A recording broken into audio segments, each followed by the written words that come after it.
How's it going? I don't know if you can hear the siren in the background. Is that, that's not just ambience, is it? There's shit going down in Toronto. Oh, man. Lively city. Always. We're going to have to deal with that. It's summertime. I got to keep the windows and doors open because it's hot out now. Oh, God. Maybe, I'll cut it out during the show, but maybe I'll just mute my mic. It doesn't bother me that much. It doesn't bother you guys when it comes by, because it's going to happen again. Trust me. Just leave it. Okay, cool. So, anyway, welcome to the podcast, everybody. Today we've got a whole host of people from the Utopia District team joining me. Let's start off with, we've got G-Ban. G-Ban-S92. G-Ban is listening to Sirens, and he goes by Graham. That's his name. Please call him whatever you like. And well, no, one of those two things, please. I'm gonna call you Kittens, okay? That's not on the approved list. You can call me Kittens. We'll see. You can call him Captain Obvious. He doesn't mind that one. Yeah. Thank you so much. You're welcome. I had a teacher, a physics teacher, who said that all the time, and I took that from him. Kittens or Captain Graham, Obvious? Sorry, Graham this is important. Is a writer at Utopia District, head writer, lead of the writing department. He's an avid gamer, and he does writing for games as well. So yeah, check him out on Twitter, GBM_games, and we will hear from him after these fucking... Oh my God, those problem out there. Yeah, it sure sounds like it. There must be a building burning out there. What a great way to start the show, eh? So yeah, please follow G-Ban. You want to say hi, G-Ban, so people can learn your voice?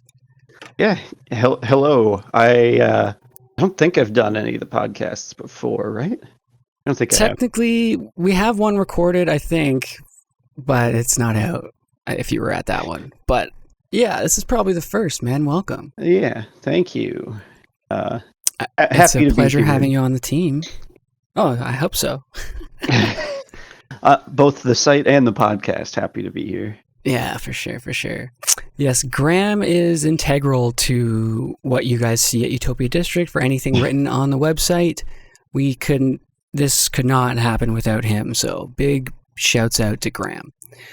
Moving on, we have Prenoko, dear friend and someone I've known for quite a while, ever since Econ, and joined Utopia District pretty much in the beginning and has been helping out quite a bit as well. Prenoko is on Twitter at... You know what? Let me just pause. Jesus, it sounds like half of Prenoko, the county's half the city's down there, bro. Yeah.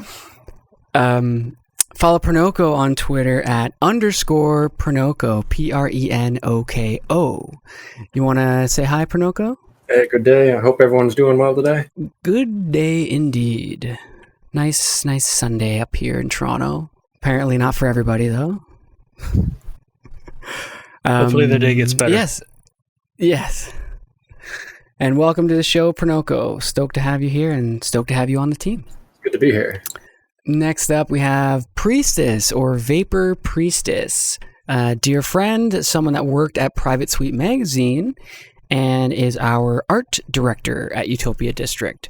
You may have seen some work on Instagram that is all Priestess for the most part, and any DMs that are happening, if you're talking to us there, that will be Priestess as well. And she is also integral to the team, and it's great to have you here too. Hello. Happy to be here. Awesome. Thank you for coming. And last but not least, we have also a dear friend, Stuad Dib. And someone I've known for a long time also. We met at Electronicon, and a fan of the previous podcast. Prenoko was a fan as well. 2 fans of the podcast on this show. Wow, way to do me and Priestess dirty. I hope you guys like it, but I don't know if you listened to the old one, really. Off and on. I'm not a huge podcast guy, but I did listen. Yeah. No, they we met at Econ 1 and they said they knew the podcast there. It was a big thing meeting people that knew that work. I had never forgot it, and I knew you guys were special. I don't think Econ would have been the same without listening to those podcasts before I came. Oh man. I feel this is Stuad Dib speaking here. Hello. Yes, Stu. I feel 100% the same. I remember walking around Brooklyn, going from place to place, listening to your interview with Christ, listening to the kind of Econ pre-show, like you and Rich and everyone, you knew it was coming up, and it was just it helped keep the excitement going, really put me in the headspace. And then I actually somehow managed to meet you all physically, and it was just a transformational experience, really. You're listening to us just walking around Brooklyn, completely across the country, and then boop, here we are. Hello. Yeah. Nice to meet you, Stu. The digital made real. So crazy. Yeah, man. Important question in that case, or not important, but curious. Did you guys recognize Indy by him being Indy or by his voice? I had seen a picture of Indy. I guess I hadn't been on Twitter very much, but I had seen his profile picture. And so I saw him walk into the tape swap the day before Electronicon. And I said, Indy, you don't know me, but I'm a big fan of the podcast. Oh my God. And here we are. It was love at first sight. Oh man. What a powerful love. Friendship at first sight. Absolutely. Yeah, man. Awesome. Well, thanks everybody. You guys are all amazing. I can't thank you enough for everything you do at Utopia District. This is a huge group thing. I was just talking to someone about this earlier today. What was cool about working at Private Suite and some interview about Private Suite. What is cool about Utopia District, by the same token, is you're only as powerful as your two hands will let you be. You can only touch so many things with your two hands. You're just one person. But when we have a crap load of people, power in numbers, right? Look at the pyramids, what they were able to do with that many people working together. So true. Same here. It's just a bunch of volunteers working to do stuff that we all love to do and love to see each other get enjoyment out of. So it's so awesome to have you guys, and I'm really excited for this episode. So before we dive in, I want to know, first off, what sorts of music you guys have been listening to lately, whether it's vaporwave or mento or calypso or R&B, whatever it is. What are you guys into lately? Someone else take the lead. I'll start. I've got actually two things. One, some time ago, I think it was on one of the Straya Wave streams, I heard this person, Dr. B or Dr. Bing, depending on what platform you're looking at, this really interesting noise music. It's funny, before I got into vaporwave, I used to kind of think noise music was stupid, but somehow I've actually really found a lot of value in it. And this person had an amazing set, but I'm really not a SoundCloud person, and that was the only place they really existed until fairly recently. They put an album out on Junkmaker. It's called, let me find this here. It was a really good one. Ultimate Cringe Compilation. This is it's not strictly noise. It's more akin to maybe social justice, whatever. It's sort of YouTube poopy. They put bits of dialogue cut and just made really jarring. But I find it a really interesting listen. Nice. But so yeah, definitely give that a listen. Dr. B, Dr. Bing, very, very talented. But more than that, over the past few days, just quickly, can we go on a tangent there real quick? Absolutely. And we'll get to your number two. So two things about that. One, I'm intrigued why you weren't into noise music, and what discovery you made that allowed you to be fulfilled by it in some way. That question, but also Dr. B or Doctorb was actually one of the lead writers for Vapor Ban. Oh shoot. Vape Urban, as some people may call it, but Vapor Ban and Why is this not? What's the other vaporwave publication? Not Private Suite. I'm thinking of Signal Agora Wave? Road, but that's more of like a forum. Not the music, the Hangups one. No. I No. What? can see it in my head, but I can't think of the name of it. Yeah. They stopped in 2017. Oh my god, I'm gonna be slain for this. Yeah, Vaporban, VAPOURBAN. Right? No. I do Hold on, remember. we got to get this right. Is it? No, I'm gonna have to look this up too. Did they take the website down? Oh man, It's Vapor Urban. Oh yeah, vaporban.com account suspended. The website is down. Oh my god, this is a real Jesus, that a real sucks. loss in the fight for digital preservation. Damn, dude, that is like tragic. Oh my god, I gotta talk to those guys. Well, because Doctor, they haven't worked there for a while. You know, Vaporban hasn't been. Sounds like no one has. Here's an update on Twitter, February 18th, 2020. After doing some kind of thinking about the website we want to be, we decided that we need to broaden our focus, and there will be lots of great sites doing vaporwave reviews. We want to allow anyone in this community a chance to write passionately about things and interest them. That's a pinned tweet. So I think they closed up after that. That is so sad, man. Oh my god. I hope they did a backup and have the database. I'm not seeing I an would archive I would pay anywhere. for the I did a hosting quick for that. search for it, but The not a website public, it's not a public facing one at least. VAPOURBAN.com. Yeah. Huh. Well, we'll have some more information about this in the description because I want to talk to Dr. Orb and the Vaporban people because that is rough. Yeah, for sure. Just because, like you said, it's internet archaeology, right? It's history. Yeah. By that same token, actually, Private Suite Mag took their site down.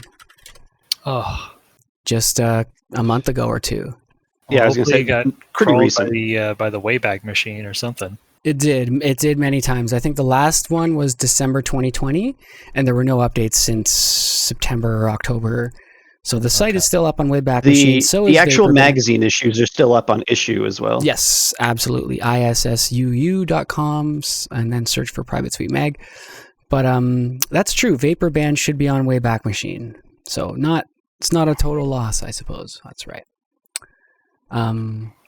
Yeah, everyone check out that website. We'll link the Vaporban archive in the description also. And we still haven't thought of the other publication yet. No. Website. It starts with an S. Yes, it totally does.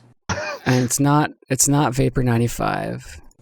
I want to say something like Still Visions, which I know is incorrect, but that's what I see in my head. Well, while we're at it, let's just talk about all the cool Vaporwave websites. There's another great one, lucidarchive.com. Oh, yes.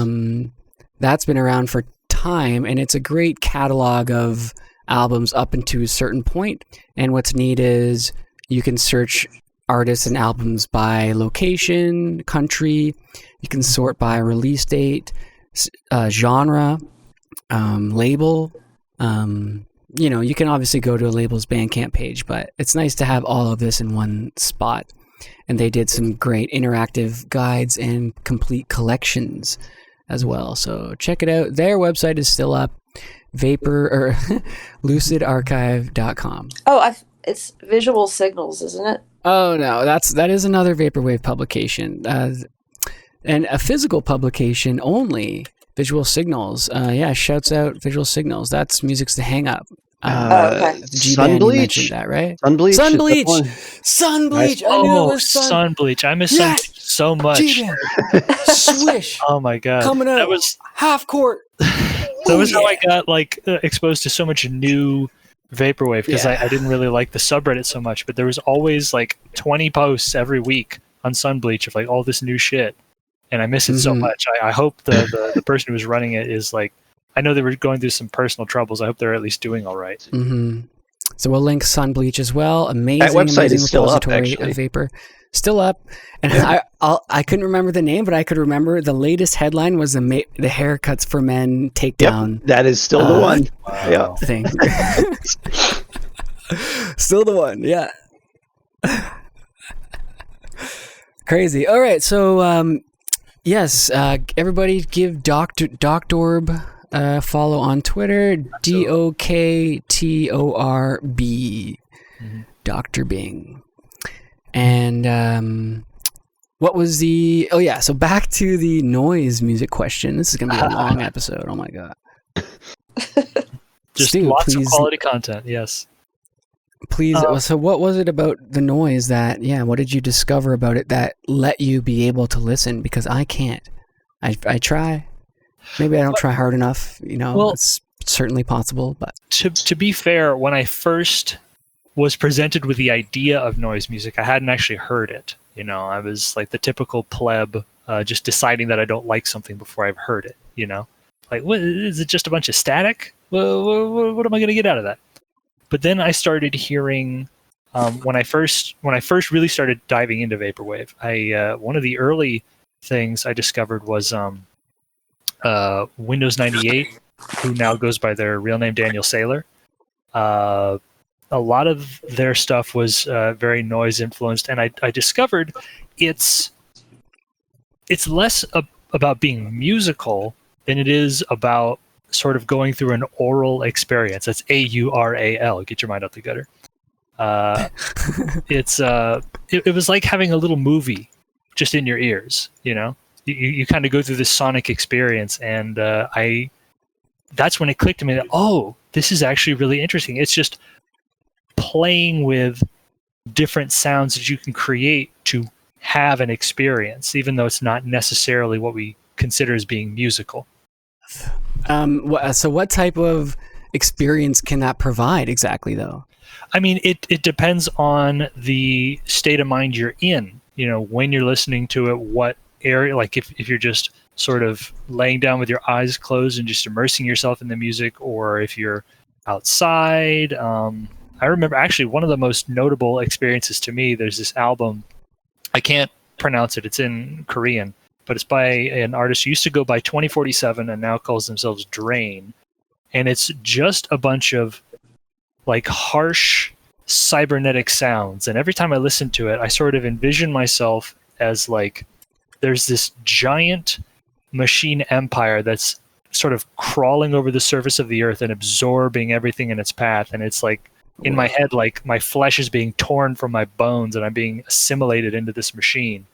And it's kind of scary, but it's also just a wild, almost psychedelic kind of experience, just sort of surrendering to this sound. Yeah, like a drug. Like you have to surrender to get the real full experience and have a good time, sort of. And that's probably it. I don't have a great time when I listen to noise, and that's probably because I'm not letting it take my I'm not using my imagination. I'm not trying to transport myself, although I do like doing that. I've never tried with noise music. I have used there was this program you could download. It was like a noise simulator where you could simulate different drug experiences through sound. Oh, I've heard of that. I forgot what it's called though. What is that called? iDosing? iDozer. Okay. iDozer. Yeah. So that could be sort of a similar thing, but I never put it together that it should be a forced experiential sort of thing, like where you're listening maybe to try and challenge yourself and get something back out of it.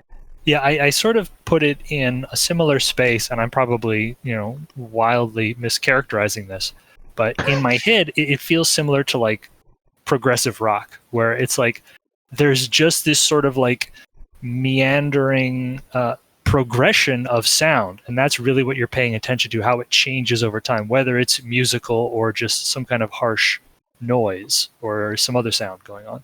Right. I like that. Folks. I like that explanation for it. Absolutely. Maybe next podcast we all get together and have listened to a noise album recommendation from Stu. Oh shit! Stu was the person talking just now, and Stu's Twitter is Stuad D. Yes. Stuad D. Wait, can you say it clearly? So the best way to remember it for the @ on Twitter, I just say Stuad, Stuadd. Ah, yes. Yeah. Like the addition. I tried to put the whole thing in there, but Twitter cropped off the last few characters, and so I'm here now. And what is the accent like? Where did that come from in the name? I always wondered that. Oh, the little carrot after symbol? Stuad. Yeah. My name, for those in the know, you may already guess, it comes from Paul Atreides' Stuad Dib from the series Dune. It's a classic sci-fi novel from the 60s by Frank Herbert. And I figured, well, my name's Stu, and I love Dune, so I'll just mash the two together. And then to make it a little more internet-y, I replaced it's spelled MUAD apostrophe DIB. I just replaced the apostrophe with a caret to make it look more computer. Yeah. Nice. Plus, man. sometimes all these years. Sometimes text formatters will interpret that as the DIB being an exponent, like in math formatting. Yeah, so just to add to the power of Dib is how I've read it in my head for a bit. and I think it's a really cool look. So, whatever results I get are fine by me. Yes, so it's twitter.com/StuAdd. Yes. And no, that sounds worse though. It sounds like you got ADD. No, it's easy to remember. That's fine. That's all that matters. And I don't post much on Twitter anyway. So if you can't find it, you're not missing out. Yeah. Wow. We'll link it in the description, of course. Yes. And I didn't give Priestess's Twitter either. It's I'm the so same sorry. as all my others. It's just Vapor Priestess. Super easy, Vapor Priestess, and you're mainly on Instagram, right? Yes. At least you have been for quite a while. Yeah. Awesome. Cool. Well, thank you, Stu, for that insight into noise music, and maybe we'll have a challenge for next podcast. Ooh. Well, let me be clear. I'm not Mr. Noise. I'm kind of just started dipping my toes in the water over the past few years. So, but I'll do my best if it comes down to it. Okay. We'll figure it out together. Okay. Maybe we'll get 0 on that episode. Ooh, yes. Okay, so who else has been listening to music? Oh, I don't like music very much. You just like to write about it. Yeah, I don't actually listen to anything I write about. I don't listen to music ever. You want vaporwave or non-vapor first? Because I have like two different let's do mindsets for both. each. Yeah, give me both. All right. Well, literally the whole time we've been doing this, I've had a dream pop folk singer named Wiseblood playing, who is my favorite vocalist of all time. She's amazing. Particularly the song called Movies, which I know I've talked to with, at the very least, Priestess. I'm not sure about if I've mentioned it to anyone else. If I had to pick a song that I would call the best song, it would be that one. Just generally, like if I had to pick a single song, let me grab the link. Anyone's curious? If it's the best song ever, we probably need to play it. It's really good. Meeting chat. Let's There do we it, go. bro. All right. Wiseblood? Wiseblood. Right? It's from an Wiseblood. Irish poem, I believe. I think was the origin for it. I don't remember the poem, cool. though. All right, cool. Let's check it out. Here it is, folks.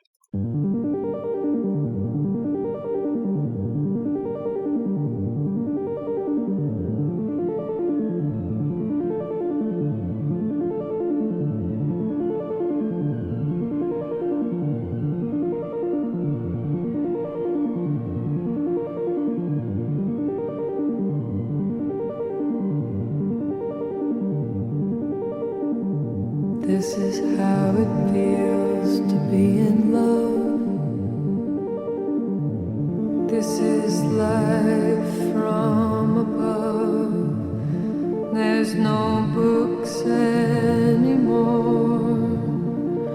I'm bound to that summer big box office hit, making love to a counterfeit.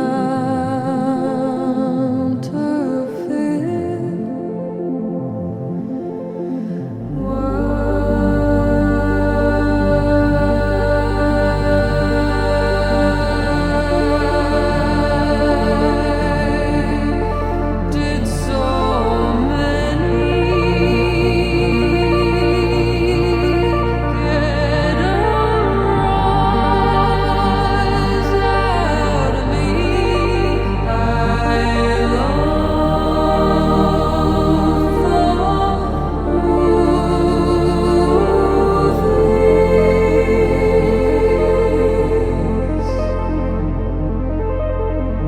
Some people feel what some people don't. Some people watch until they explode. The meaning of life doesn't seem to shine like that screen. Put me in a movie and everyone will know me. You'll be the star, you know you are.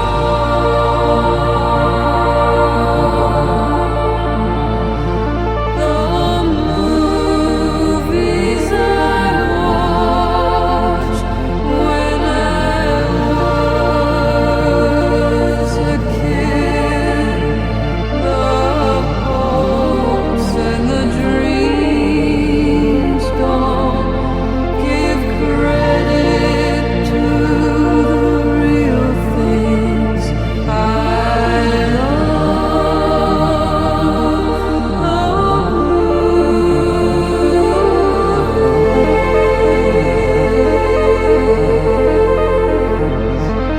I know the meaning, I know the story, I know the glory. I love movies.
Kind of reminds me of Enya. I never actually thought of that. I really like Enya as well, actually. Makes sense. Voice always, I don't know if anyone listens to the Carpenters, but she always reminded me of Karen Carpenter. Hopefully. I never have heard the Carpenters, but I did see a video of her playing the drums in the 60s. Wow. Quite good. here. I know my mom loves the Carpenters, so I grew up hearing a lot of it. She's I guess I would call it a rich voice. There's a lot of like texture to it, which I get similar vibes from Wise Blood a lot. Some of her songs just straight up sound like Carpenter's songs. Dude, Well- that was insane. I probably need to get into the Carpenters then, because that female vocalist sound, that kind of sad, folky sound, is it's my shit. Honestly, Yeah, hell yeah. I love it. There's another singer I'm into that I got turned on to by Eyeliner. Actually, she's a New Zealand performer, Aldous Harding. Listeners, I please think check I've heard her out. that She name. has a Tiny Desk concert on YouTube. Okay. It's like 13 minutes. Check it out. It's amazing. Well, it's like this. Aldous I'm Harding? gonna save that. Yeah. ALDOUS. Man, that shit ripped me apart. Yeah. Like, There's literally not a song I love more than that one. I love it. I had the pleasure of watching the video. The music video is incredible for this song too. Yeah, that was like, oh, fuck. You can't really experience what it's like just listening on speakers, I think. Like a full concert version would really, I think, blow my mind like next level. But still, that thing was like so powerful, man. It made me want to listen to Sigur Rós again. I don't know. That's actually same kind of mood. I would agree with that. Yeah. Mm-hmm. Sort of somber but uplifting at the same time. Yeah. A lot of her music's not quite this I'm like sweating, sad, but some of it's more traditionally folksy. Like the Carpenters, a lot of that music's not necessarily sad, I would say, and a lot of her stuff is similar in that vein. When she goes for it, true. Man. Yeah, I'll check more of it out. That was great, and we'll link it also. And what vaporwave are you listening to? You mentioned that also. I don't remember who had mentioned it in the Discord, though. It came up a couple weeks back. What was it called? I wrote it down because it was a weird name. Experience Class M Archipelago by CD-ROM. It's an older album I'd never heard of, and I've listened to it like 30 times since it got recommended. Lux was the one that recommended it. I was Nice. You know it's good. Yeah. It's awesome, man. I've had that on loop whenever I'm in the mood for vaporwave. For like link it up. I don't know if I know that. Yeah, let me grab it. What label did it come out on? Fortune 500? Maybe. Let me see. The first result is on Preview Guide, which is her other label, basically. Yeah. It's just that's the one for just like free digital downloads, right? I think. I don't know I know the difference in theme, but I don't know if there's. I guess that applied for the specific album. I don't know if it's for all of them. Oh yeah, this album with that crazy ass. I'd never heard it. Kaleidoscope before. cover. It's really great. Yeah, that's some good stuff right there, yo. Yeah, the Sierra logo we'll in the corner hits well. Nice too. I like that. Mm-hmm.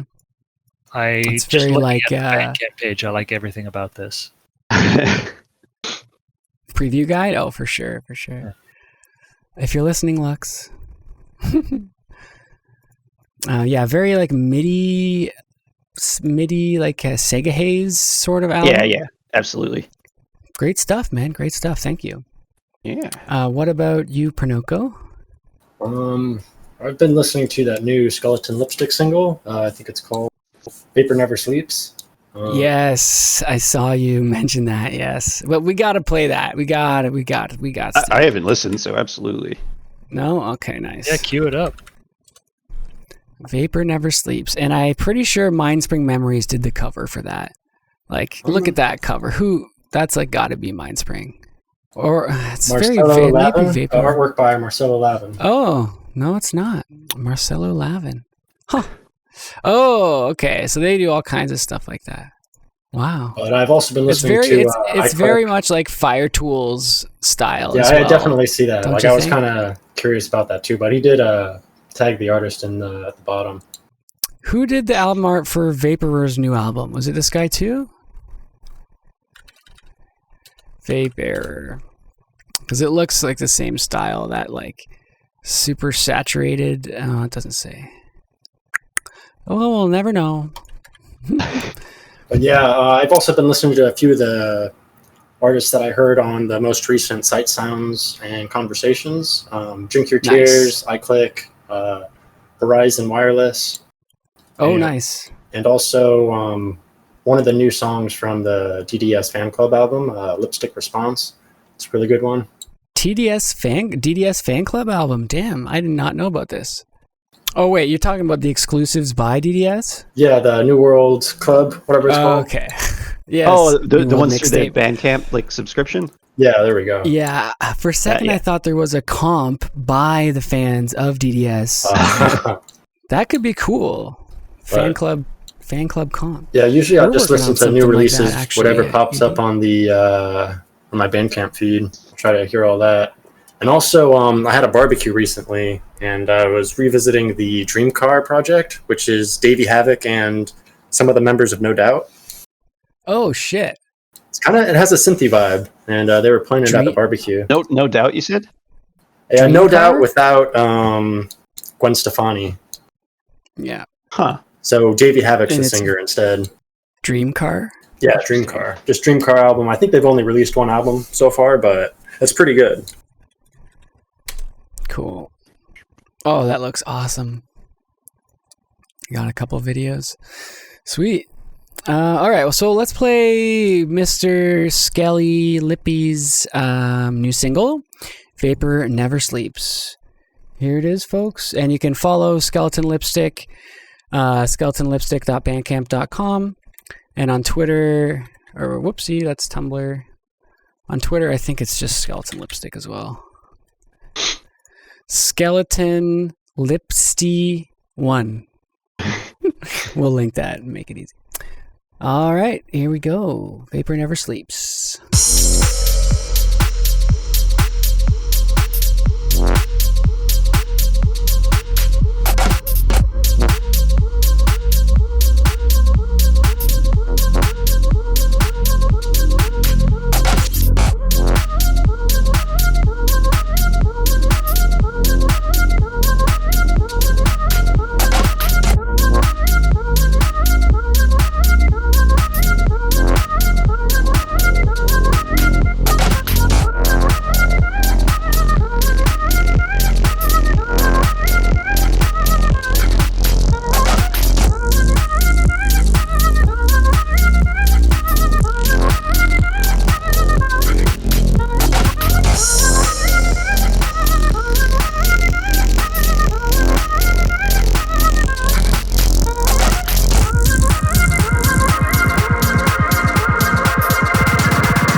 Oh, maybe that's what it was reminding me of. Some of the synth tones in there. Yeah.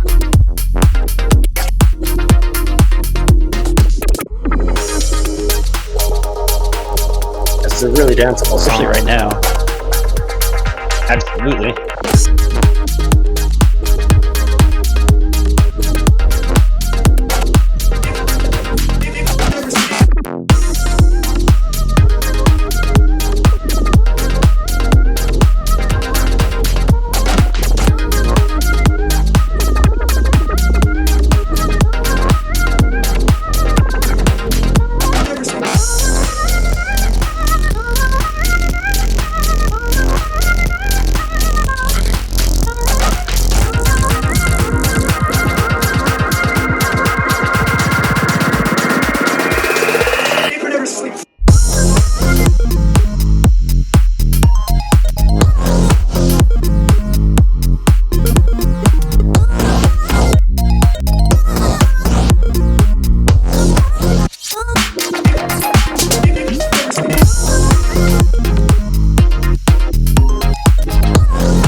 That was fucking Man, great. he just great. knows how to make songs, eh? Don't you think? Hmm. No, not at all. Fucking so good. So for anyone listening who's unfamiliar with Skeleton Lipstick, he's a vaporwave OG. He's been making music since like 2005, like electronic music, something like that, and started making vapor in like 2010, 2011, but wasn't really in the scene and didn't really connect into it with the music until a bit later on. But he's been at it for like forever. And he released a music video at Utopia District just 1 week ago with the video by All Hell Breaks Loops. And it's a really, really fun time. Check out that video as well. We'll link it up. It's called Skelly Smoochums. And there's little green men come to take over the planet It's a really fun video. in that one. It's a gumdrop, muffin top flavored Willy Wonka land. It's great. Muffin top. Those are the only parts you want, right? Like the rest of the muffin. Is that a hot take? No, I'm pretty sure that's the normal take. That's a cold take, bro. It depends on the muffin. Like, say it was a kinda real want the nice whole thing moist myself. banana bread muffin. Give me, Yeah. blueberry, banana bread. You'll still eat the whole thing? Hell yeah. Oh, absolutely. The differing in textures is important. Ah, yes. Change it up a little bit. Yeah. You bite from the top, then you bite from the bottom. You make sure the bottom's so you finished peel first, it- oh, 'cause you it's not as bottom. good, but Yeah, you peel off the top like a mushroom cap. no, just leave it whole. Just bite in different spots, like a deranged animal. Just make sure if What it's about got the one of wrapper? those, yeah, if it's got What one of those about the wrappers, you wrapper, peel that bro? off. Yeah. Yeah, no, just bite through the wrapper too. But then you get your fingers all yucky. I mean, no, you get your fingers covered. No, that's in why you leave delicious the wrapper crumbs, on. I which hate you my get to fingers. I keep that shit clean, bro. Your fingers don't get gross if you just leave the wrapper on and bite through the wax. Oh yes, you can't teach that. No, you got to learn that. You have to be deranged enough to think to Yeah. do that. Yeah, trial and error, baby. Yeah, Um, if you want a hot take regarding baked goods, muffins clearly superior to cupcakes. Cupcakes got way too much frosting. No, I don't those like are it. fighting That words. is a take. I That am not. is a take. I'm not. Let me I tell like a little smear of icing, and that's it. All right, what's you. your I stance used on to love it. What's your stance on pound cake compared to real cake then? Well, I mean, it's all real cake. It depends on what's in it, you know. That's not the right. That's not the answer I was looking for. Is that your Fruit final cake isn't real cake. What cake? Aha. Fruit cake. Yes, fruit. It's Ah, not real cake. no, exactly. It's garbage. It belongs in never the had it, garbage actually. can. Yeah. I remember bunt cake. What's a bunt cake? That's kind of like pound cake. What is a pound cake? A bunt cake. Fuck you. Isn't a bunt cake done in one of those like What, a donut-shaped bunt- pans? Well, it's like I think it's called a Exactly. bunt pan, right? Isn't that why it's called bunt cake? Okay. Yes. Because I Yeah. remember, and the only time I've ever heard it, and I've seen this movie so many times, when I was growing up, my parents didn't really let me watch stuff with swearing, or like the South Park movie, for example. I couldn't watch that when I was like 16. I couldn't watch that. But when I was 13 or 12 or 13, I had a birthday party, and one of my friends gifted me something about Mary on VHS. Oh, Yeah, and my parents were just like, "Yeah, movie, cool." And who the fuck knew what was on that? Because like we didn't go to theaters to see it. His older brother probably had him buy it for him, and then he gave it to me. It was the friend, right? So I remember that movie quite well. Watched it a lot. It taught me a lot about the world. And there's a part where the character's looking for a bunt cake. Something about a cleaning lady and a dog. If anyone's seen the movie, you'll know the part. There's that crazy dog. Anyway, I digress. Cupcakes, less superior to muffins, I agree. I used to like the icing. I could eat it a lot Oh when my I was young. god, you people! But it's just give me like a dollop, a little finger licking of icing. That's all I need. I'd rather the blueberries. yeah. I don't dislike cupcakes. Let me be firm there. People Before go I make some haters. crazy with the icing. It's true. Yeah, I want to bite through frosting with frosting covering my nose without even getting to the cake Crazy yet. Americans. Ugh. So much I sugar. honestly, I don't care that much about the cake part. I just want the frosting. Yeah. Yeah, exactly. Just throw it out after. Just scoop off the top. Sorry. We also have Ice Level, our Twitter expert and outreach team member, outreach lead. Ice Level. He's in Toronto too. Yeah. Eh? Oh, I get it. That's like a Canadian thing. Yeah. Oh, Right. yeah, bud. Yeah. All right, moving on. Priestess, I know your vaporwave art is your thing, but I don't know actually how much vaporwave music you listen to. So Not much. not much, yeah. Not very much. I listen to some. Yeah. I've been listening to Telepath lately. Oh yeah, of course. That's like Yeah. the best go-to. Who is this? He's Telepath, you said? He's Yeah, nobody. Telepath. Don't worry about it. Nice. And Tupperwave, actually. Ooh. Yeah. Just got him on today. Nice. And other than that, I listened to a bunch of like pretty old stuff, like old Tool from the 90s and old Eminem and Nice. things like that. Man, I was just So- thinking about old Eminem. Like, he had some classic stuff from the album that Yeah, had the My Name the theme Is song song. from Venom. The which song? I didn't get the joke. I'm sorry, G-Man. Oh God, the song he did a song for Venom. Oh, he did? worst thing Oh, ever. God. Yeah. The chorus is hilarious, though. You should listen to it. All Not right. not now, Well, but yeah, we'll link it. listen to it on your own time. Don't subject people to it. Yeah. Let me, so I don't forget. Eminem, Venom. Venom.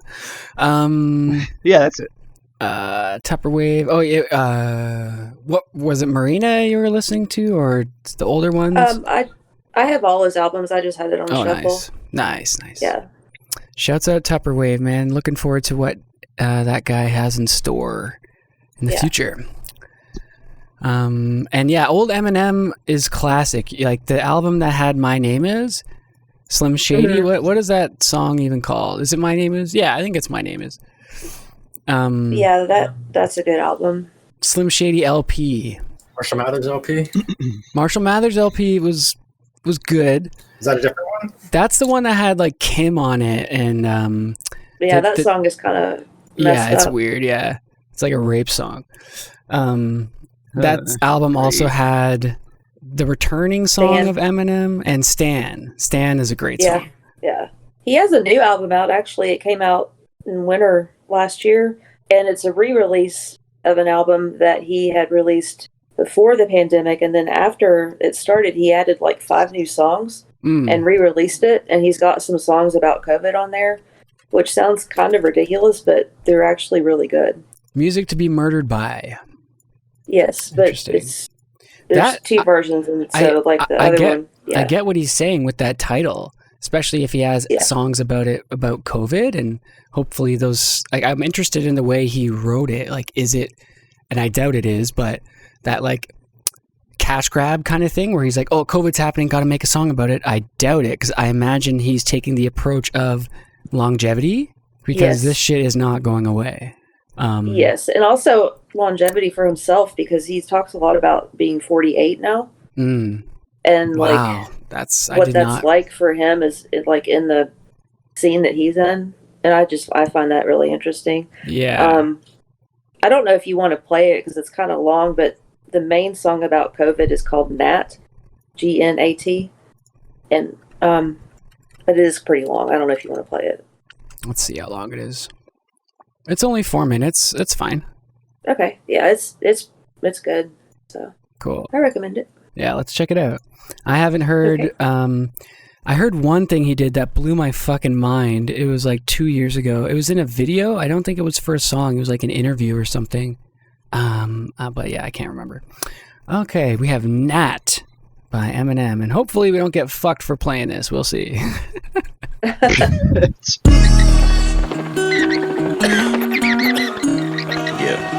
They say these bars are like COVID. You get them right off the bat. Infected with SARS and Corona. Like you took a bite off of that. Then it goes from Martian to human.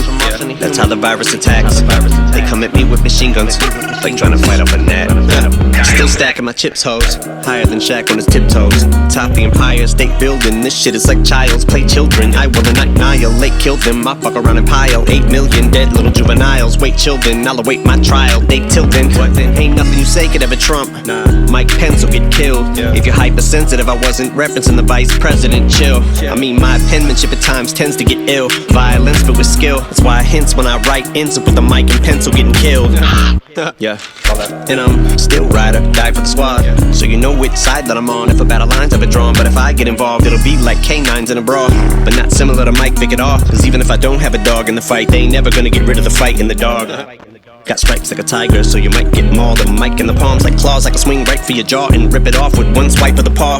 Bitch, you still on my dick or no? If I suck, your wife is a straw. I'm sick and I'm not gonna cover my mouth next time that I cough. Cause see, these bars are like COVID. You get them right off the bat. Infected with SARS and Corona, like you took a bite off of that. Then it goes from Martian to human. That's how the virus attacks. They come at me with machine guns, like trying to fight off a gnat. Yeah. And DA got that dopey sense to me. It's like pneumonia symptoms of contracting COVID instantly, which is what separates my flow from theirs, so that no one gets even close to this to pose a risk to me. So vocalistically, that's social distancing. Yeah. Flow going viral, you best stay strapped with that Lysol and get way back, get that Pine Sol and that Ajax. Cause this dry cough is just like football umpires calling a playback. Bitch, back the fuck up like 15 yards, these rhymes call for a face mask. Another 14-day quarantine, they're cordoning off everything. This shit looking like a horror scene, like me metaphorically. Does them stay-at-home orders seem like they just keep getting more extreme? Who knows when it's night Maryland, like Monroe, Norma Jean. Still got that heroin, lyrical drip with that morphine and that Thorazine. Cause I'm so fucking dope, and you're a fiend. And that's the one thing that hasn't changed, for some semblance of normalcy.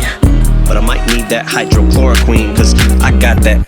The dark horse, I'm a nightmare. Mom fed me Valium like air. Thought that's why they called it a high chair. I got a contact like eyewear. Whoa, wait a minute, bitch, let me lie here. 2020 hindsight in my side mirror. Every year you drop the ball like Times Square. My hair trigger whenever I get an idea. It's like, fuck, now my name rings out like a sponge mop. My drip was a drop in the bucket, so that gunshot you just heard just now in that one spot just came from the 9 mil that I just got. That's big bucks and I got a full money clip and I'm loaded. I ain't even mean to go the fuck off. And I'm still totally inappropriate with an opiate, groping it while I'm holding it like a trophy. I'm hoping a little codeine will give me OD, and whoa, everything is slow. I begin to floating. I know that I'm getting loaded. The pin exploded. Hiroshima with the flows of Utopia with the dope. I'm an OG. I'm like the goat here to get your goat. Little bit of sodium. It's the salt when I'm at the podium. Bitch, your throat holy camole. I'm in the zone with the shit I'm on. Get Imodium in a commode because nobody's even close. You're petroleum to plutonium. You're a phony. I'm at the crib, but your hoe got her at the pole like voting with no clothing, stripped down to a toe ring. And here we go with the gloating. I got my nose in the air like a Boeing. Then I got into a little bit of an argument with her, so I took a little lick of a line up in a dinner. Then I hit her with the motherfucking ottoman and bitter. Then I shot her in the liver, delivered it to the bottom of the river. But I'm probably gonna jump in the water with a water money, cause I got a lot of it. And when it come to dripping, I be stopping like 100 mile an hour, never running out of either one of them. I gotta get it, cause these bars are like COVID. You get them right off the bat.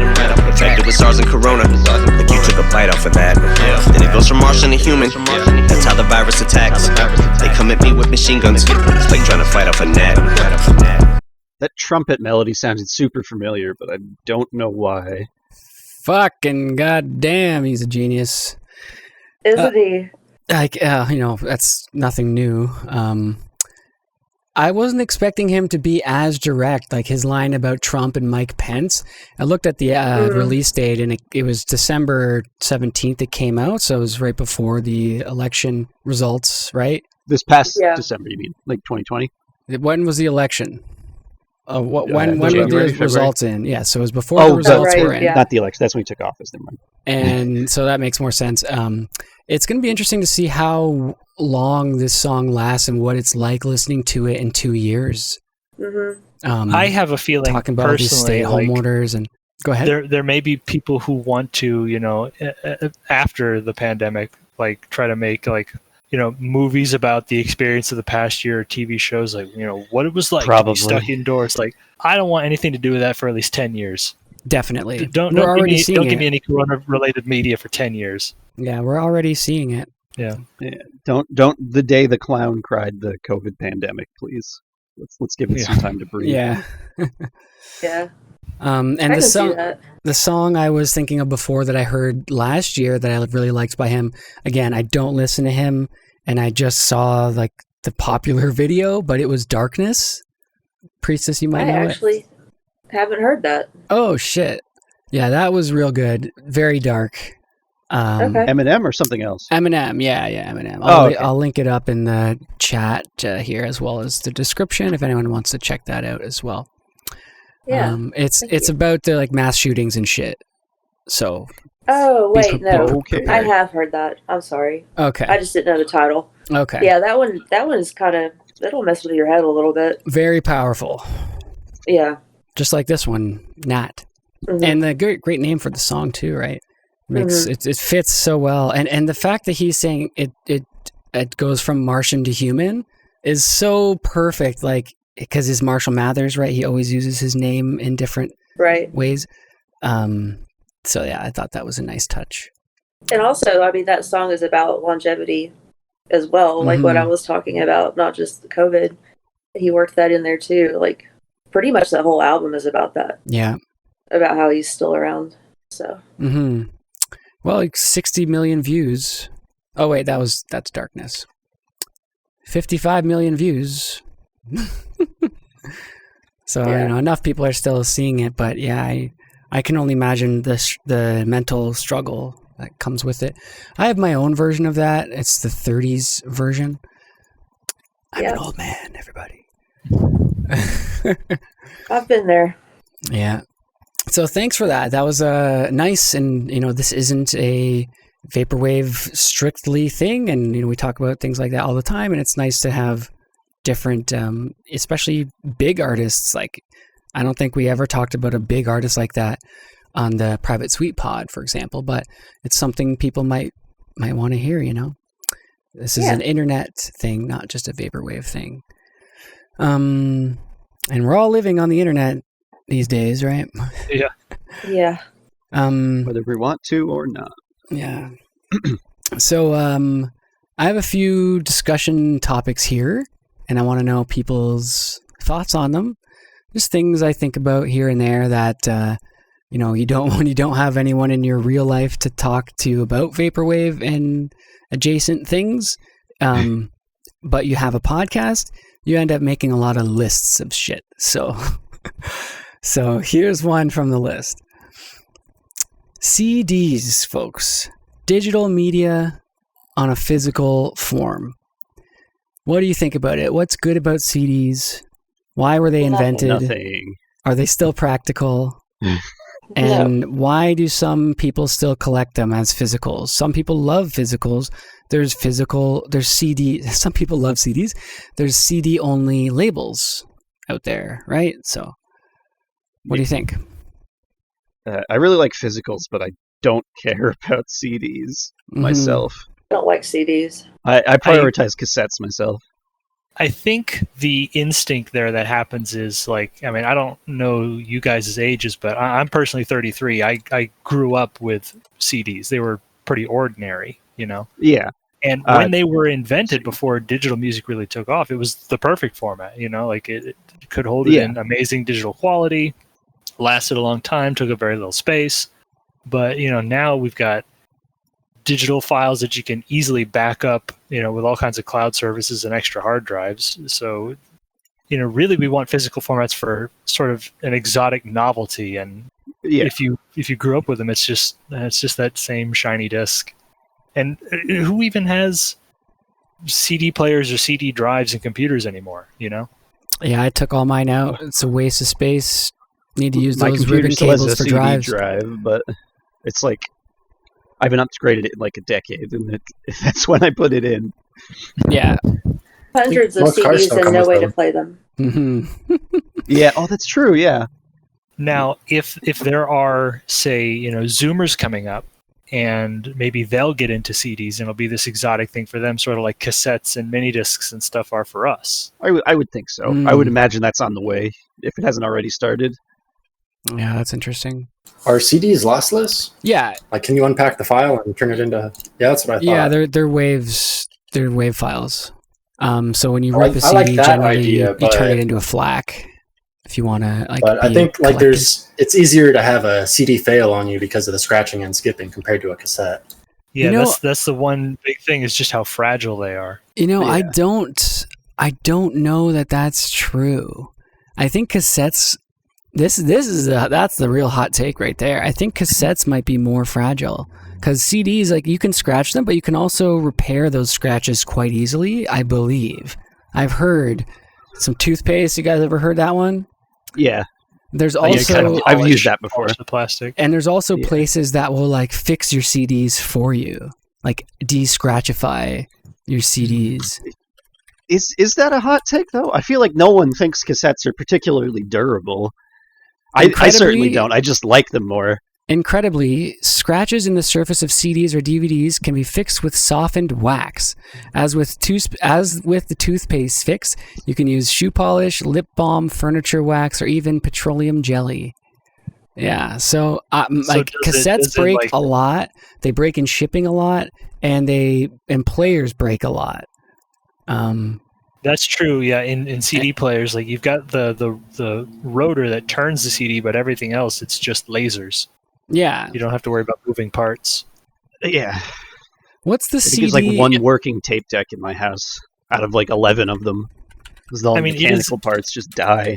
It is clear that from a technical standpoint, CDs are the superior format. But Yeah, absolutely. From the sort of emotional baggage we tie to them, for me personally, and again, this is going to be different from person to person. I'm not interested. In CDs or cassettes? CDs, cassettes.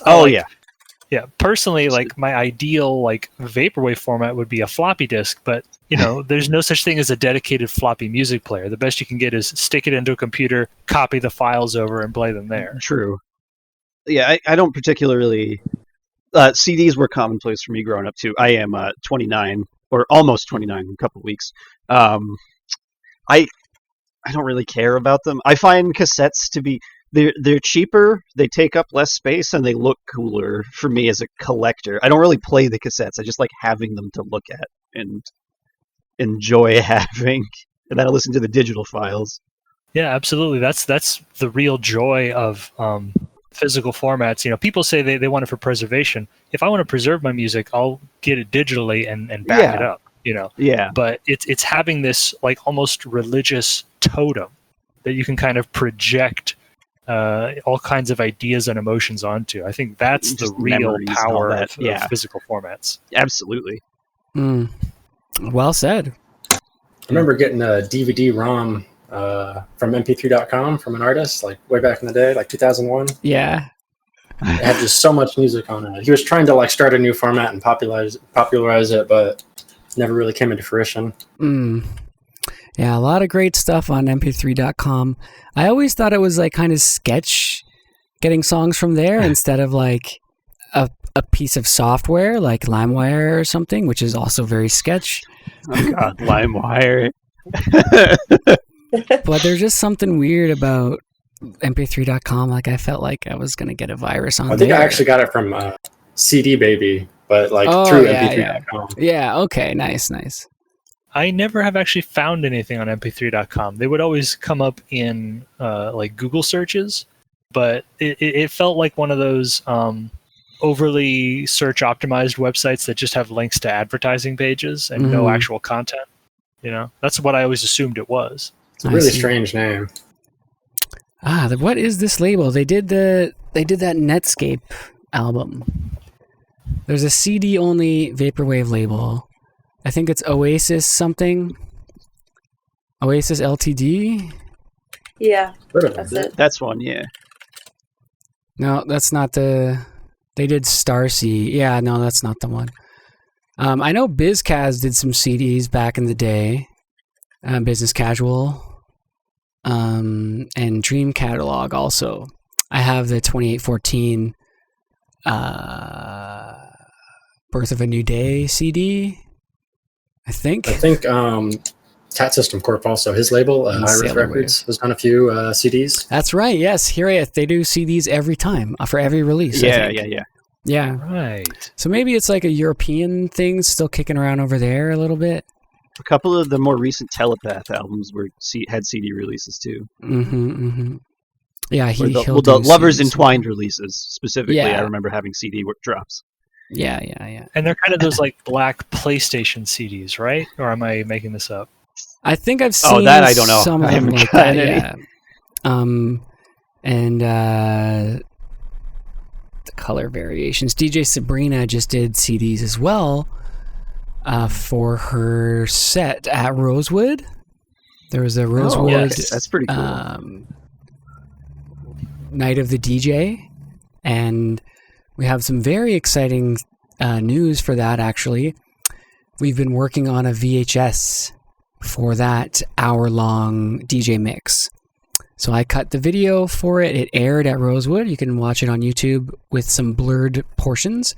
But yes, sneak peek info. We have a VHS coming, and it's gonna be fucking cool. I hope everybody's stoked. This is freaking bothering me. How I can't figure out what label this is. Was it Wave Racers Collective?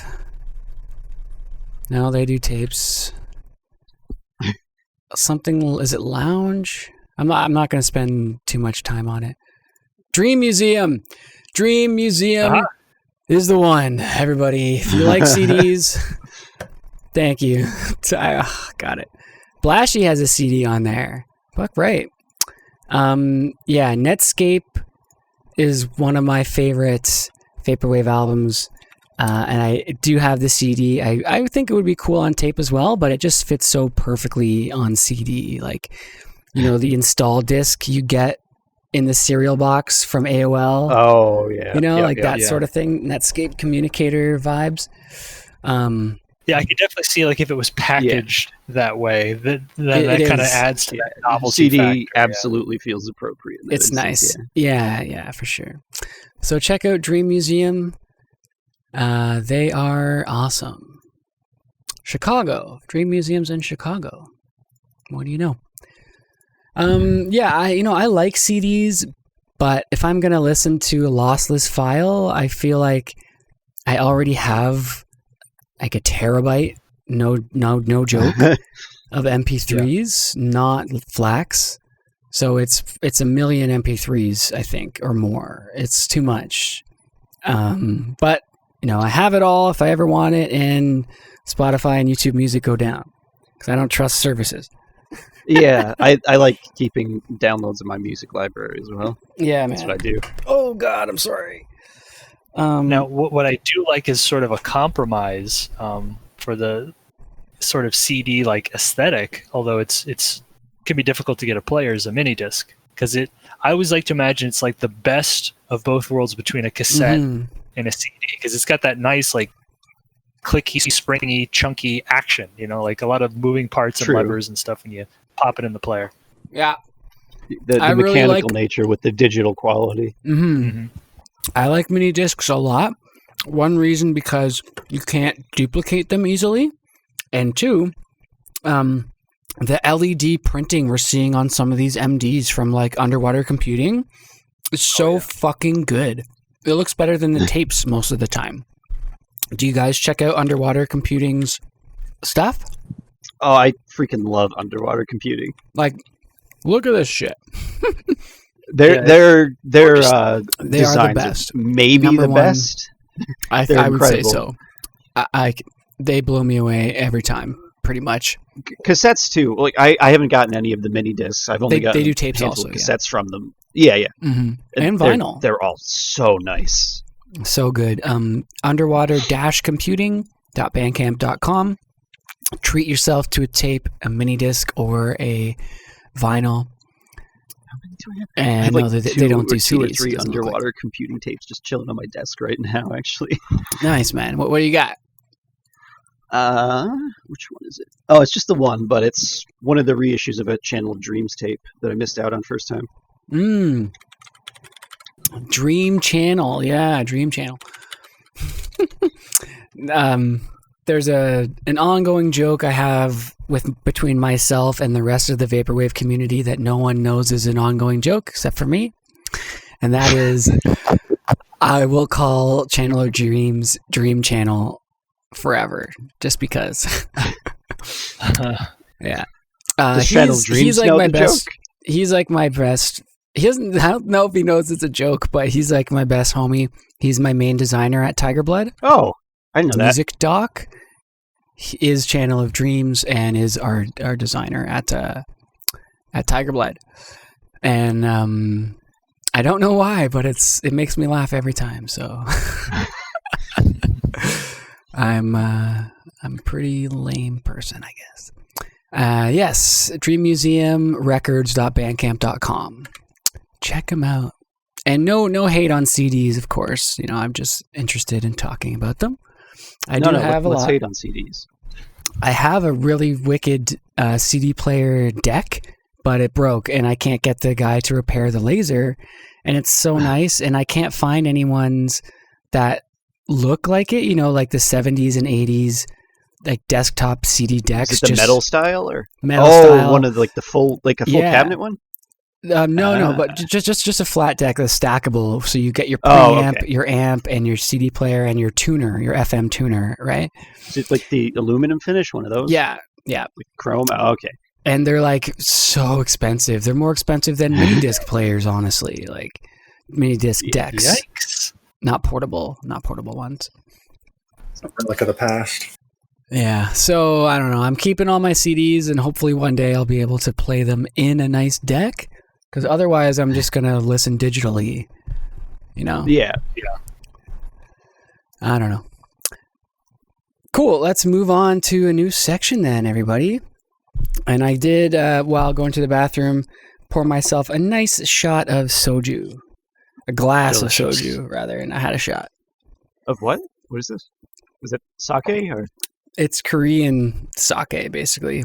It's not. I don't think it's made with rice, but maybe it is. Gotcha. Yeah, it's. I don't know much my about favorite. alcohol. The alcohol. So for anyone who's a collector, whether it's digital or physical, and I guess this doesn't just work with music, but also art in general. When it comes to displaying art in your home, making a space for music as a collector, as a music collector, art collector, and digitally as well on an organizational basis. So I know some of you guys are collectors in some capacities. Do you have any sort of approach to your collection madness? You know, any hot tips? I need some hot tips because I always forget the songs that I favorite, and I can't type them in because they're in like Arabic or Chinese or Japanese. And I got a hot tip for you, G-Man. Oh, for physical, I keep mine organized by the order in which I receive them, not by release or artist or anything. That is the best way. That's what I did until you run out of space and you got to move to a new shelf. Well, I guess you know that shelf comes after the first one, but it depends on the space being utilized to display them, basically. Yeah, exactly. Like between vinyl and tape and MD and floppy, I don't know what shelf was put up when anymore. You know, and for me, it's fucking madness. I got to take a week off of work just to organize my tapes and shit. It's seriously really bad. I'm not in quite as dire straits. I have like 60 tapes maybe, tops. Yeah, true. That's still a lot. And it's a lot bigger than I thought it was going to be when I bought the first one, that's for sure. Yeah. And having it in that order is helpful because you know what you heard in what order. Like you can keep that recollection sort of thing, or what you bought in what order, so to speak.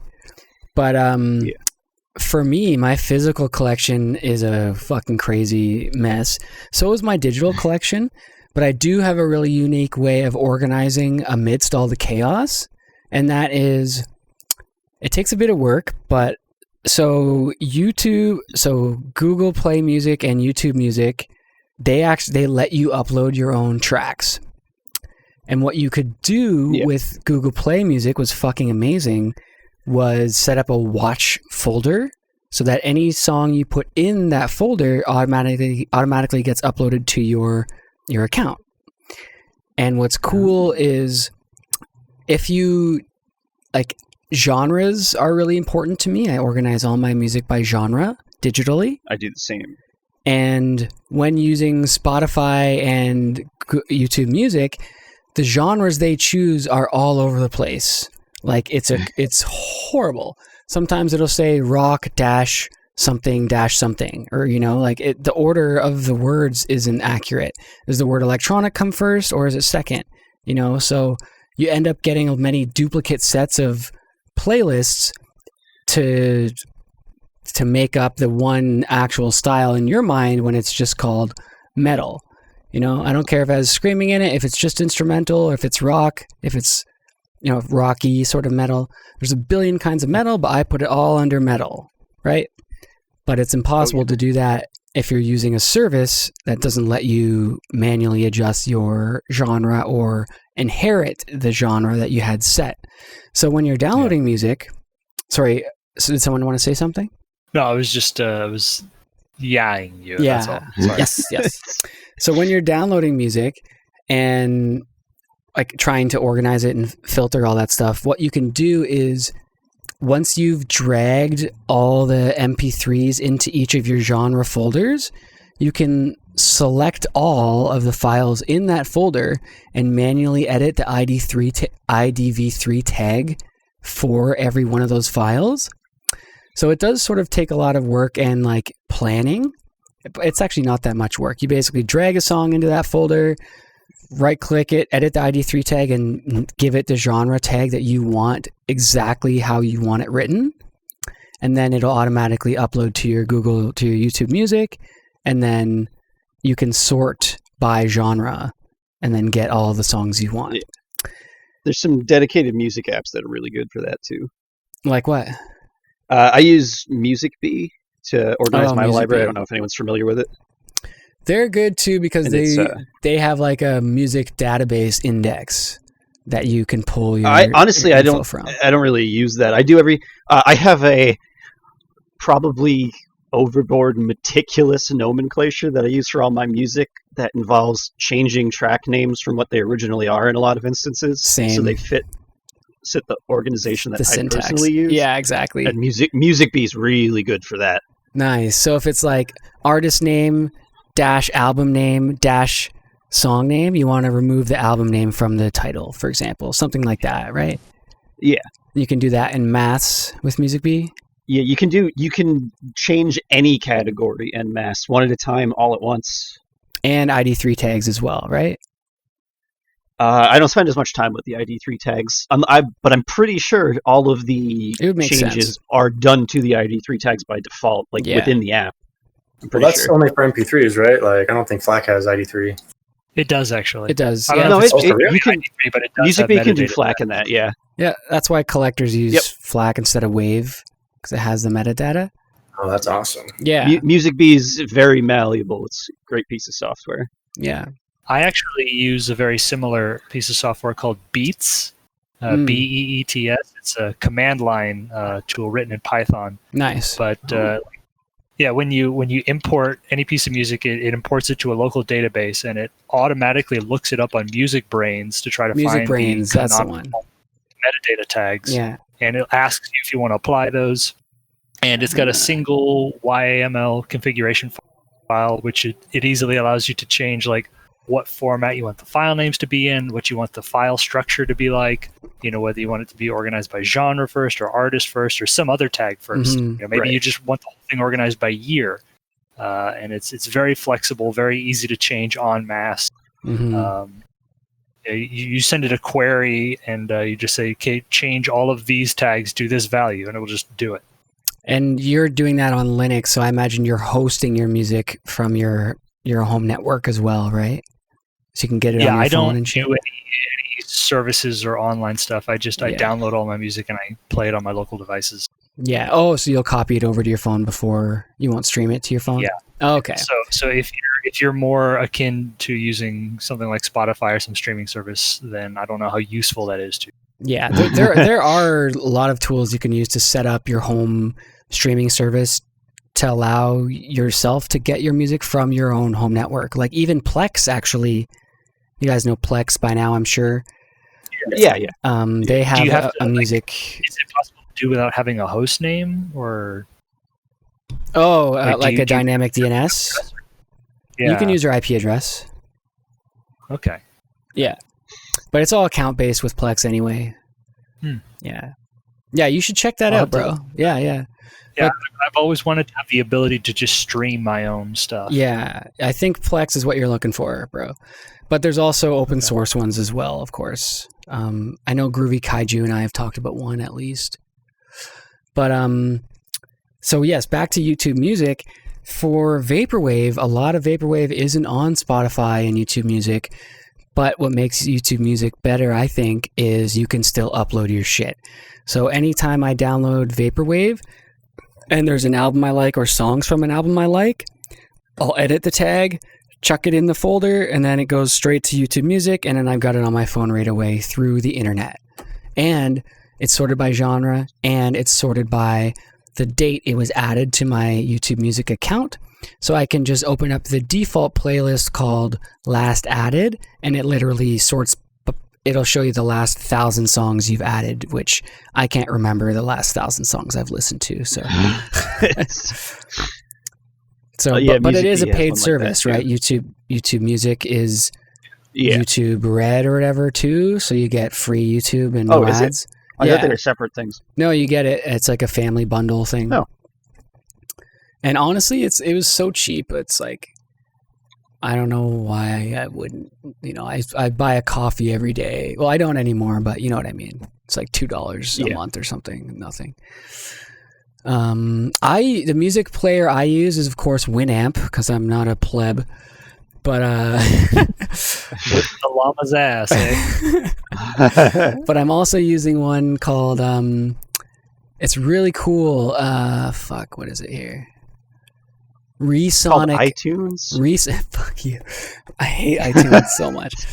Resonic player, because it gives you the best of everything, like a visual waveform of your music, information about it, like the bitrate it's playing at as it's playing it, whether it's lossless, but also it gives you a great file browser for your local drives. So it's not asking you to import or watch a certain directory. You can literally manually look at any directory on your whole computer through this software and batch manipulate folders and files and albums all at the same time while listening, while renaming and copying and pasting and editing tags.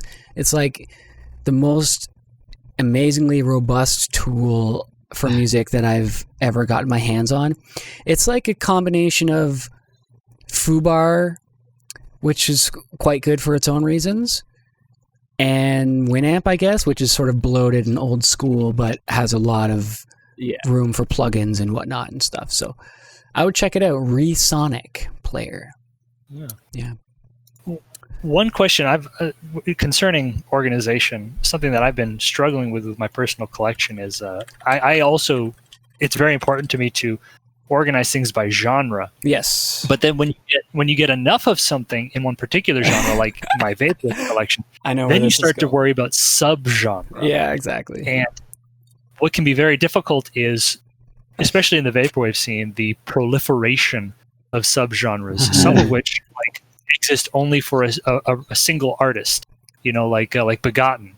Begotten is the only Hushwave artist that I know of, right? Right. And so I don't know what category to put it in. Like I try to this isn't exactly Slushwave, but it's close enough, so I'm going to call it Slushwave just so I don't have a million different folders to put everything into. But some of these things are so unique and such outliers, the best I could do is maybe a miscellaneous folder, and that's about it. Yeah. Vaporwave is solely why I turned all of my genres into the broadest possible thing. Yes. It's like I have like pop, rock, alternative. Vaporwave is just all of it. I gave up and I don't really use genre to sort. I usually use artist to sift through my music. Mm-hmm. So I don't care as much. I just want to make sure everything is quantified. So I just went with really broad terms. Yeah. Because I was doing subgenres for Vaporwave when I first started, and I was like, no, this no. And then I just stopped. Very time consuming. Just changed them all to Vaporwave. It is hard, and the only reason I do it is so that like I can sort of mentally map out where all of my music is and what it is when I'm going through it. Right. Like I want to listen to something, and instead of being presented with the full list and just being paralyzed, it helps just to sort of partition everything and figure out, okay, this is here, and it's now like a calculable thing in my mind instead of just this monolith. Yeah, true. I found it pretty helpful in that sense. When I was sorting them by the subgenres, it helped a lot to actually get a feel for what a subgenre was. Then once I started feeling familiar with them, I was just like, it's all vaporwave, whatever. Yeah, that's kind of how I feel about it. Like, I appreciate the subgenres, but when I'm listening, like, I don't know, I don't really care. Like, I'm not gonna make a church wave folder for Vacation Bible School. You know? Yeah, exactly.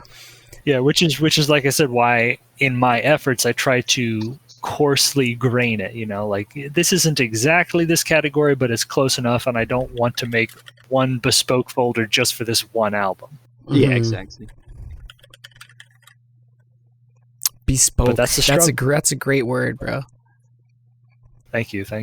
What does that mean again? Unique, made just for this one thing. Just for that person. Yes, just for that. Yeah. Bespoke. English with Stu here, kids. But yeah, another thing I like about Winamp is the like Music Bee. I tried to use it. I tried to use Vinyl. I tried to use all these other ones, but I always go back to Winamp because the amount of space it takes up is you can modify it. So I just sent a screenshot of what my Winamp looks like. So I just, it's one list of every single artist in all of Winamp. So if you scroll, you're gonna pass like 1,000 albums. But the search feature is right there. So I just have this window open all the time. Got my search, bam, there's a song, enter, play. Like super I don't fast. think I would like that. No. I like. I hate that's it. that's I why hate I use so much artists, wasted so room. it compartmentalizes individual things, so I can search through smaller lists as I go by, but they're all part of that bigger list. Having this is a little too sterile for me. That's why I like Music Bee, I think. Yeah, well, you A can. little too far in one direction. It's all in how you do it, right? Like if let me show you another screenshot here. So this is the same thing, but I just pulled one of the windows down a little bit. And obviously I've made the screen very small. Most people wouldn't have it this small. But Right. you can like see there's an artist, you click the artist, then you see only their albums on the right side and songs underneath that. So it's pretty cool. Exactly the kind of setup I love, where you have multiple panes. Yes. And in one pane, you have like the sort of coarsest category. You choose that, and then you go one level deeper in the next pane. Mhm. So you're not again overwhelmed by the sheer size of the list you're trying to go through. Yeah, exactly. Yeah, that's why I like the artist search too. Yeah, for sure. Because then once you stumble upon that artist that you're in the mood for, it's a much smaller list to sift through. Once you find it, it's like, all right, I want to listen to that, Yeah. and then you do. I just use the search I mostly. guess I'll throw my Music Bee setup in here too. I guess. Why Yeah, not? do it. Everyone look at our setups. You got to use a whole monitor for that, bro. Holy shit balls. That is a whole monitor. Dude. That's what I do. There's so many other things you could be doing on there. I don't It's not like you I don't do leave more it than- up once I pick the Exactly. song. I'm I go to talking the other like- windows. As if you can do more than one thing at once with a mouse. You could be clicking on 8 things at once. What are you doing? I don't want to do that. I'm not a lunatic. You can't do that physically. That's the joke, right? So really, it doesn't matter. Big or Yeah. small. I pop from the full screen once they pick what I'm listening to, then move to the next thing. Yeah. I don't really want it to be compact. I want to have it fill up the screen when I'm looking, though. Mm-hmm. So Exactly. that's a key difference. I bet too, you're there. an alt-tab kind of guy, right? Yeah, once in a while. I'll dabble. I mean, I don't not use it. Yeah, I alt-tab all day, but that's because I only have one monitor. Yeah, I'm like I also only have hardcore one monitor. alt-tabbing, bro. I like went deep one time. Had to go to rehab. Well, yeah, you need alt tab because it would take a day to get through anything otherwise. Yeah. 8,000 tabs on 5 different windows. No, my alt-tab takes up a whole monitor, man. I can't do it. I'm like, where's that icon? So I just keep everything on the start menu exactly where it is, and nothing moves. Like, I know if someone's been on my computer, like, just by like where this? the placement of the windows. Who touched this? Yeah, my friends used to joke about it, like, oh, dude, don't change the size of Indy's windows. He's going to know. He'll get fucking pissed off. Someone goes to my computer and like maximizes a window or something or moves it. Oh, they're going to hear. Well, we held to pay. Anyway, we digress. Let's move on to next topic here. Oh yeah, so Priestess, by the way, do you like collect art and what about displaying art physically in the house? Like, do you have a system for taking art down once you've seen it for long enough, putting up something new to give it life and rotating it? Or is your place covered in art like mine is and it's kind of obnoxious? No, actually, surprisingly, it's pretty sterile. I don't have much up at all. I like really clean walls and just, I don't have many decorations or anything. Oh God, you hate it here. I don't really know why. I don't collect anything. Nice and The only thing I really collect is magnets. I have magnets from all over the world, but not art or anything like that. Yeah. You said not much though, so you do have some stuff up. Well, a few things, yeah, but What prompted those being the things though? well, I have a Zero poster. Oh, sick! That is so cool. Oh my God. Yeah. And then I just have like other random things, like nothing really interesting, but yeah, the Zero poster is definitely my favorite. That's so cool. Yeah. Well, cool. Yeah, I'll never get tired looking at that. I'd ask just in case. Yeah, for sure. And on the topic of Zero Trash Wave, check out his Twitter because he's putting out a lot of art in the form of NFTs right now, which is pretty cool. We're not seeing that too much in the vapor scene, and he's doing some really great work.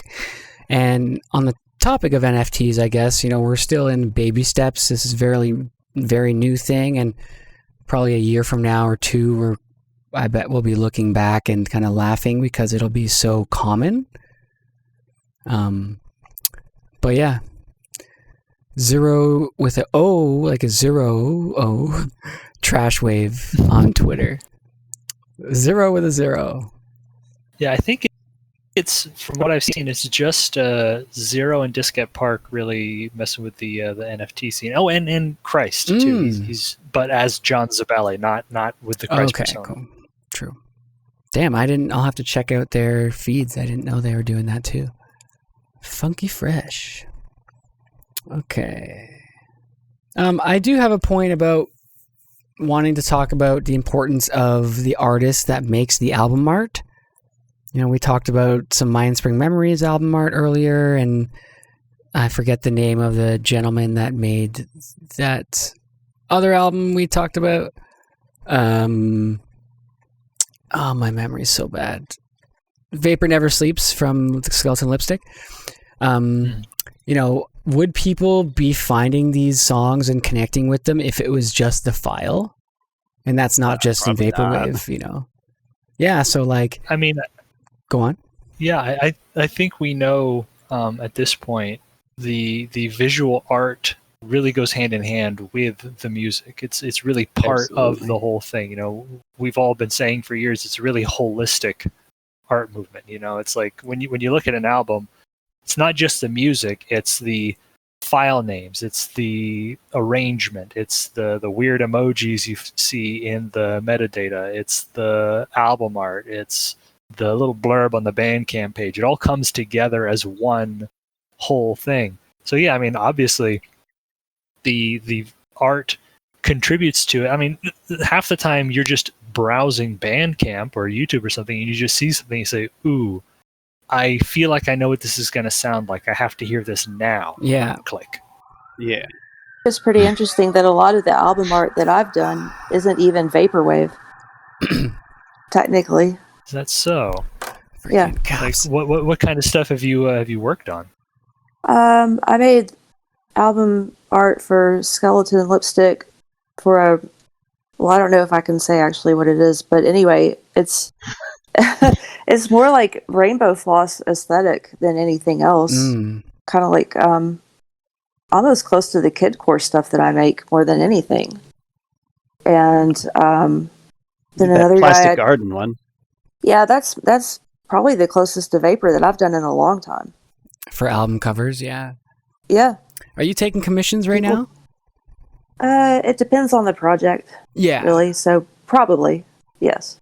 True. Well, if anyone wants to hit Priestess up, Vapor Priestess on Insta and Twitter. Yeah, even outside of Vaporwave, it's funny. Like, we'll look through and, like you said, Stu, looking for album covers. Like, makes me wonder how much music I pass over because it didn't have an album cover that connected with me in some capacity or just looked really polished or something. It's like tragic almost, like how you expect it. But yeah, if I'm going through like a whole label's discography, like usually I'll like pick the brightest looking ones or the ones that speak to me the most. But as far as like stuff coming in my Bandcamp feed, like I'll listen to everything. And that's how I heard the Vapor Never Sleeps by Skeleton Lipstick. Oh, nice. Man, that's a lot of emails to go through. I don't do the email. I just like check my feed on Bandcamp, the little lightning bolt. Oh, smart. Very smart. I've never done that. Not once. The emails on Fridays in particular are very fun. Yeah. May 7th. Yeah, I mean, prepare yourself. That's why. Yeah. That's why I'm of the opinion, like, you know, Indy, you say it's kind of tragic, all the stuff you've passed up, but look, there's so much of it. You just have to have some kind of criteria for, you know, winnowing some of it away. Even if it is good music that you're missing out on, like, you have to reduce. You can't literally listen to all of it. It's just not possible. Yeah, that's true. And, you know, for me, you know, skipping out on certain album covers is as good a criteria as any. You know, it's easy. It's immediate. You know, you get this visceral sense of looking at it. It's just it's super handy, I find. Yeah. Yes. Like if there's a mall on an album cover, I'm exponentially more likely to click on it. For Vaporwave. If there's a mall there, I'm way more likely to click on that than if I wouldn't. And there's probably some great Vaporwave, specifically some great Mallsoft albums that don't have malls on the cover that I haven't listened to because of that. Interesting. Yeah, I find it's interesting in Vapor how we commission these artworks, but when you look at the record industry, you know, these artists get royalties on their album art. They're not just getting paid once and moving on, right? Depending on the album and the label, of course. But do you feel like the artist gets shafted? Like the visual artists of the album cover? Because we don't know who makes them all the time or very much. We'll know who the musician is and what album it's for, but who's making it and how are we making sure we support them too? There's only a handful of artists that I feel like don't get shafted, and that's generally because their style is so apparent that it's impossible to, like Lunitas, it's impossible to not notice if they did album art for something. Oh yeah, Lunatic. Yeah, or like a Keith Rankin or something. That's what I was going to say. Yeah, Orange exactly. Milk, Giant Claw style. Exactly. Yeah. But I outside of that think, handful, though, what about city pop album covers? Like some of the best on the planet. You know, those people are still getting paid for their covers. So at what point, you know, does the album cover designer say, you know, I feel like I'm worth more than that or something? Because I feel like we don't give enough, maybe money, probably, but definitely recognition and interaction if they want it. I don't know if they want it, but I agree with that. I really don't think that there is enough in the conversation about visual artists, whether it's you know, album art or an accompaniment to a performance. But I think a big part of that is just you don't spend as much time with the visuals as you do with the music. You know, music is, you know, by its nature sort of a temporal piece. You're sort of locked into this amount of time to spend with it to experience the thing, whereas a piece of visual art, you sort of take it all in immediately, you know, and then most people will just sort of, you know, they'll appreciate it, but they'll look away and it'll sort of maybe fade into the back of their mind. And then they'll retain who made the music, that's hard to deal with. but not so much. I don't feel like necessarily that, for myself anyway, that I should be making more money, but more recognition, sure, for a lot of people, I think would be good. Yeah.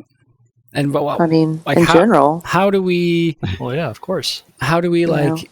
A lot of people, I just, even just making posts for the Instagram, it's like, if you made this art, I don't, there's no way to know. Yeah. So I'd like to give people credit. So what are some like techniques we can think of to help like spread this dialogue a bit more? Well, one definitely is the crediting all the artists on Utopia District going to reviews. Yes, that one's ongoing because a lot of it's pretty tricky to actually find. But great point. Having that information front and center alongside the words about the reviews themselves, I have to hope helps a little bit. Yeah, that would be awesome. Well, shouts out to you, G-Ban, for making it happen. Very slowly, but... Nah, I wouldn't say so. No, I just think if people just, when they release albums or whatever, if they just, say who the artist is, because I noticed a lot of times that they don't. That's all. Mm-hmm. Yeah, well, the Bandcamp's the best source for trying to find that when crediting it on the articles, too. Yeah. And it's not terribly frequent where the artist is credited. Yeah. Yeah, definitely not all the time. Not frequent enough, at least. Well, it's hard to know because a lot of times a musician might do it themselves, right? True. That's where old-style liner notes would come in handy, but... Yeah. Yeah, maybe something we just want to sort of encourage a standardization where we always put the credit for the art, whether the musician did it themselves or not. Yeah. Just sort even of just a note like art behavior. created by musician or something. Just like a quick note somewhere on the page. I'm thinking Bandcamp, but just generally too. Mm-hmm. I think it's important to know who did the art, whether you did it as yourself, as the musician, or you commissioned it, or it was your friend, and you're giving them an opportunity to perfect their craft and do something professionally. I think we need to do it, yeah. So anyone that's listening, feel free to work that into your daily schedule somehow. I don't know. We'll set an alarm. We'll set a calendar reminder every morning. Thank an artist. But on that note, we do have a place on the Utopia District website to showcase some art from people in the community and outside if we think the art pertains to internet culture or vaporwave in some capacity.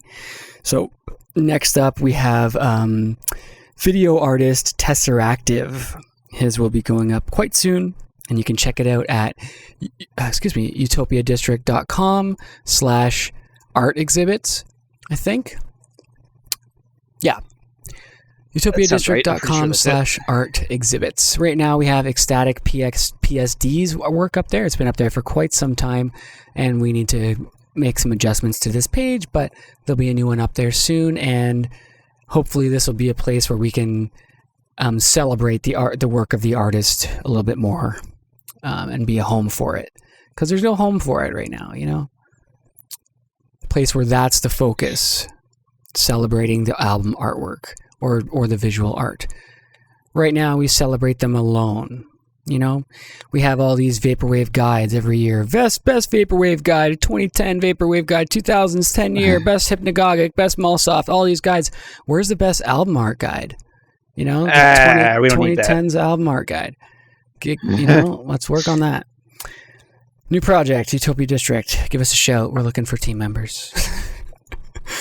Cool. So great topic, guys. Anyone have anything else to add to that? I don't believe so.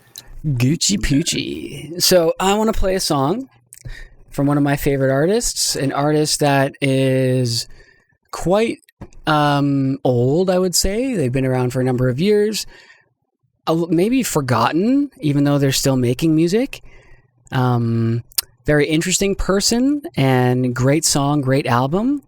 Let's check it out. The album is Infinities. The song is Come On Home. And the artist is Iacon, one of my favorites. Everybody, that name in a while. Hope you. Yes. Yes. Sweet, sweet Iacon. Here is Come On Home. Enjoy.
Beautiful track from Icon. Album was Infinities. Check it out. We'll link it in the description. And also, his new album is fucking awesome. Affinity. Definitely check that out as well. I think we reviewed that. Was that used to? We did. Yeah, Yes, I did dude. a quick look on that. It's actually like a remaster of an earlier album, but it still holds up. It's extremely good, and honestly, the remastering on it sounds much better. Yeah, was that of parallelism, rather? Let me see here. The new one's called Affinity, I believe. Yeah, I don't know about the original one, right? Yeah. Yeah, it's a parallelism. Yeah. Yeah. It's almost identically the same album art. Yeah, Icon is quite good stuff. Fucking awesome, man. He needs more love, I think. Everybody check him out. Iacon Official, iacon.bandcamp.com. And check out his albums, man. Firmament is an amazing album. Affinity. His OG album, Dissonance, that's like one of my classic favorites. Oh, my God. Dissonance. Wow. What a giant. Yeah, definitely. Awesome. Well, I hope you enjoyed that track, guys.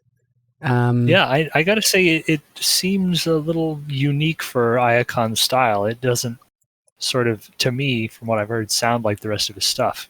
It's a little more traditional than what he kind of does.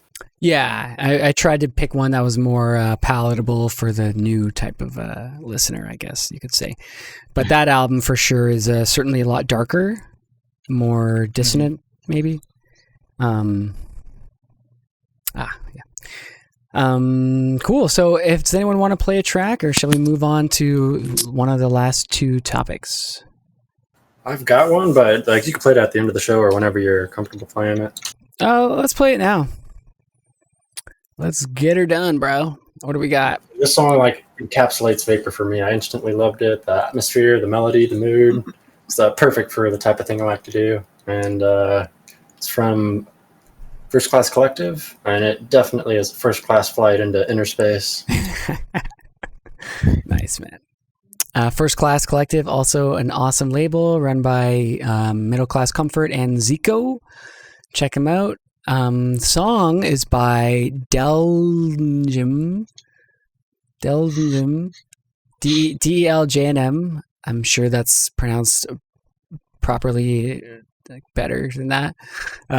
Please Don't Go is the song from My Only Friend on First Class Collective. And here it is.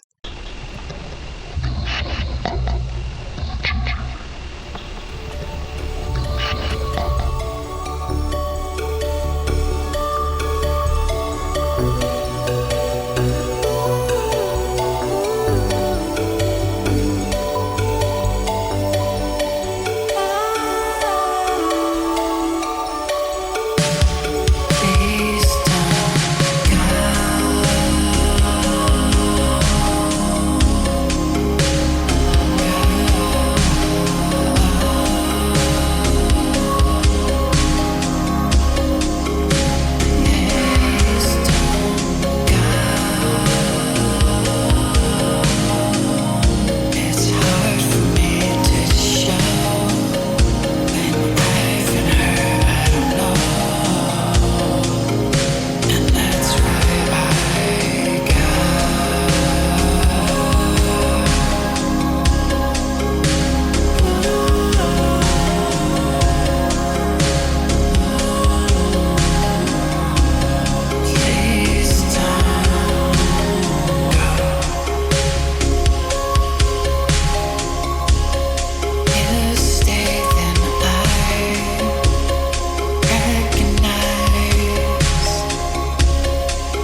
I'm so glad I chose to put on that song right now, so we could talk about it. Man, that was so nice. Like, that is some true Vapor, especially because I believe it was sample free, as far as I can tell. It seems like original vocals, original instrumentation, like that's all sounded like a VST, you know.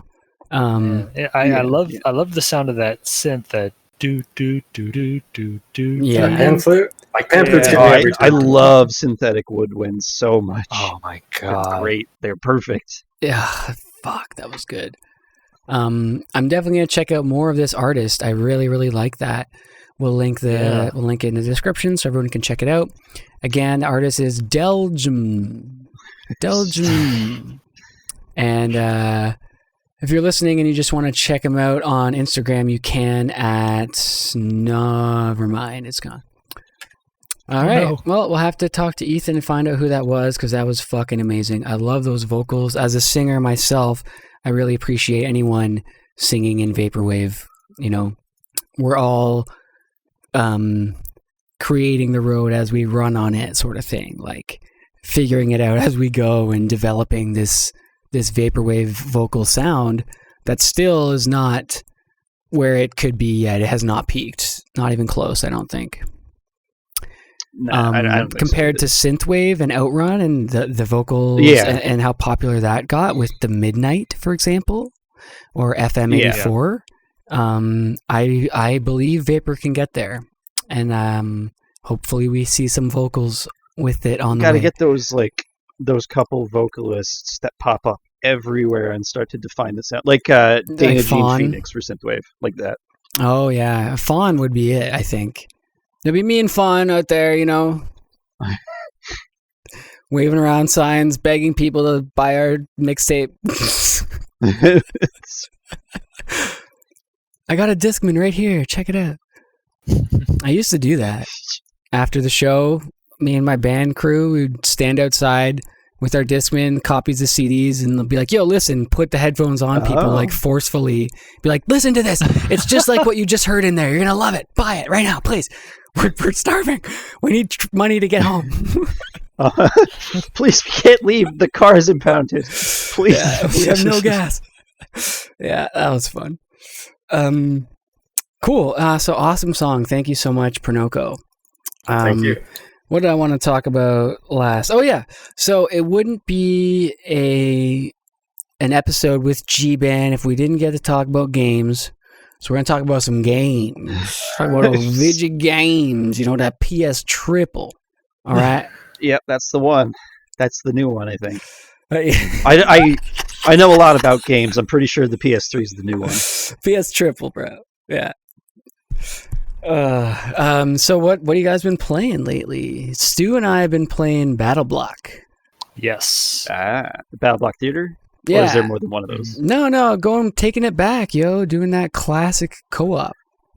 Yeah, very, very fun. I gave it a try some years ago, but it really is made for co-op. Yeah. It's really the way it's intended to be played. Okay. Yeah. We need 2 more people as well. Hit us up. I've got that. I'm interested. I think I have an extra copy, Prenoko. Ooh. Oh yeah, no, I think I have one too. Oh, so nice. Yeah, I think that was given away on Steam at one point, or probably through Humble, maybe. It is. I'm pretty sure it was free at some point. I think that's how I got it. Was most of the games I own were through sales and Humble bundles. Yeah. So it's good. We're almost done. I think maybe like 3/4 of the way through would be my guess.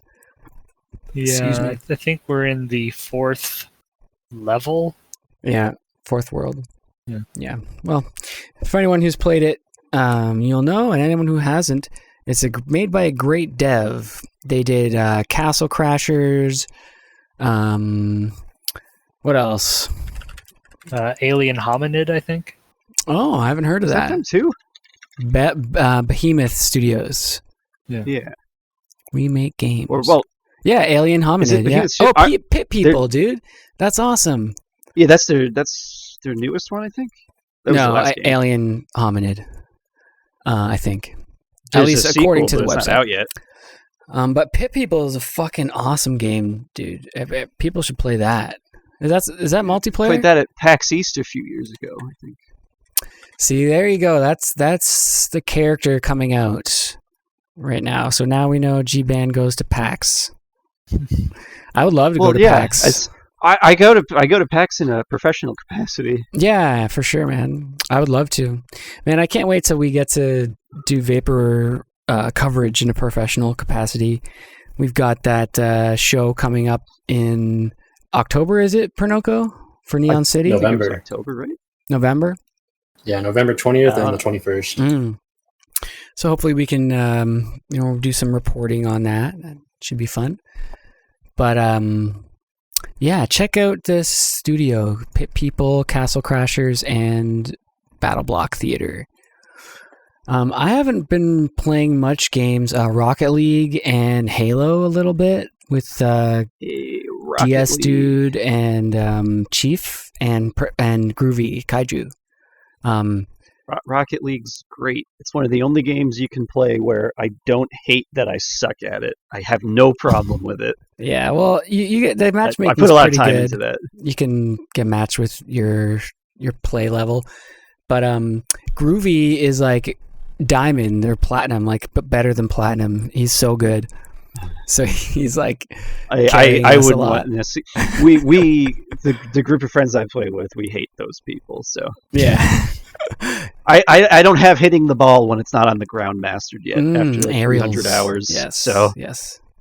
I'm pretty bad at that game too. Oh, Priestess took off. Yeah. Thank you so much, Priestess. If you're listening to this show afterward, it was such a treat having you.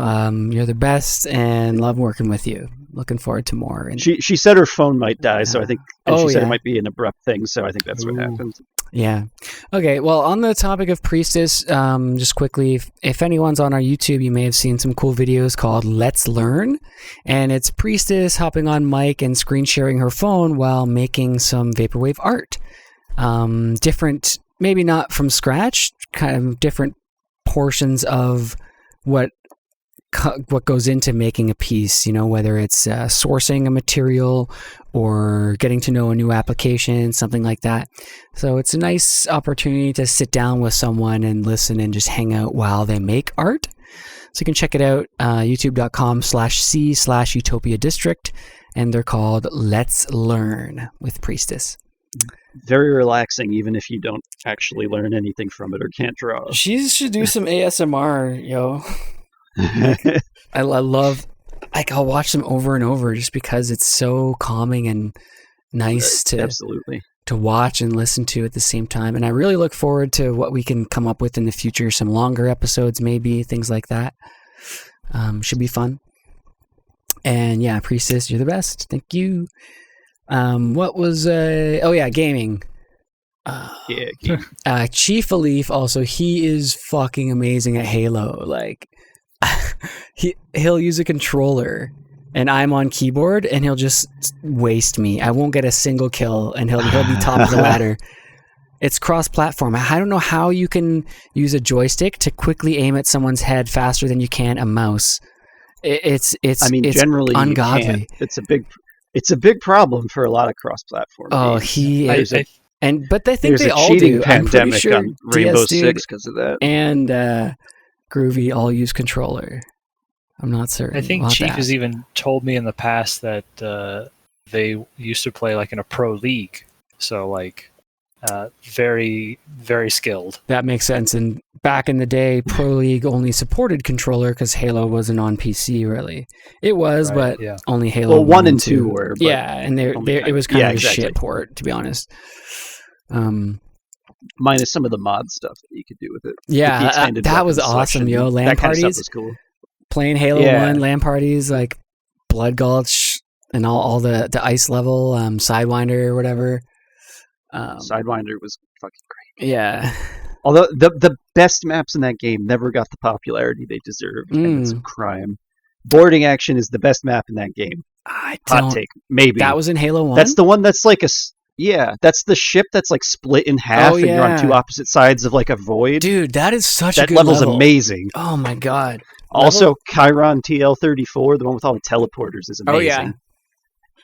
Those two were my favorites, and no one seems to care about them. Aw, man. Are they in Halo 3 or Reach? They were Halo 1 maps. Yeah, but did they bring them back? I don't think so. We need the experts here for Boarding this. action, maybe. Chiron, I don't think so. Oh, fuck. I think DS Dude was going to come on the podcast, and I forgot to tell him. Oh, darn. I told him last We're week. never going to do this ever again, so that's a shame. I guess he won't be able to do it. Missed out, bro. No, he was going to come out last week, and then I got my stomach ache, and I had to cancel, right? So Yeah. Not for nothing. remind I him. actually think while we've been recording, there's been a sort of Rosewood community sort of like show and tell thing going on. So I think he's been occupied. Oh, yeah. That would make sense. Isn't Molo doing a thing like that? Later tonight, yeah. But it's tonight. just been sort of like, just Rosewood, like, everyone show each other what you've been working on, just hang out, appreciate each other's work. Yeah.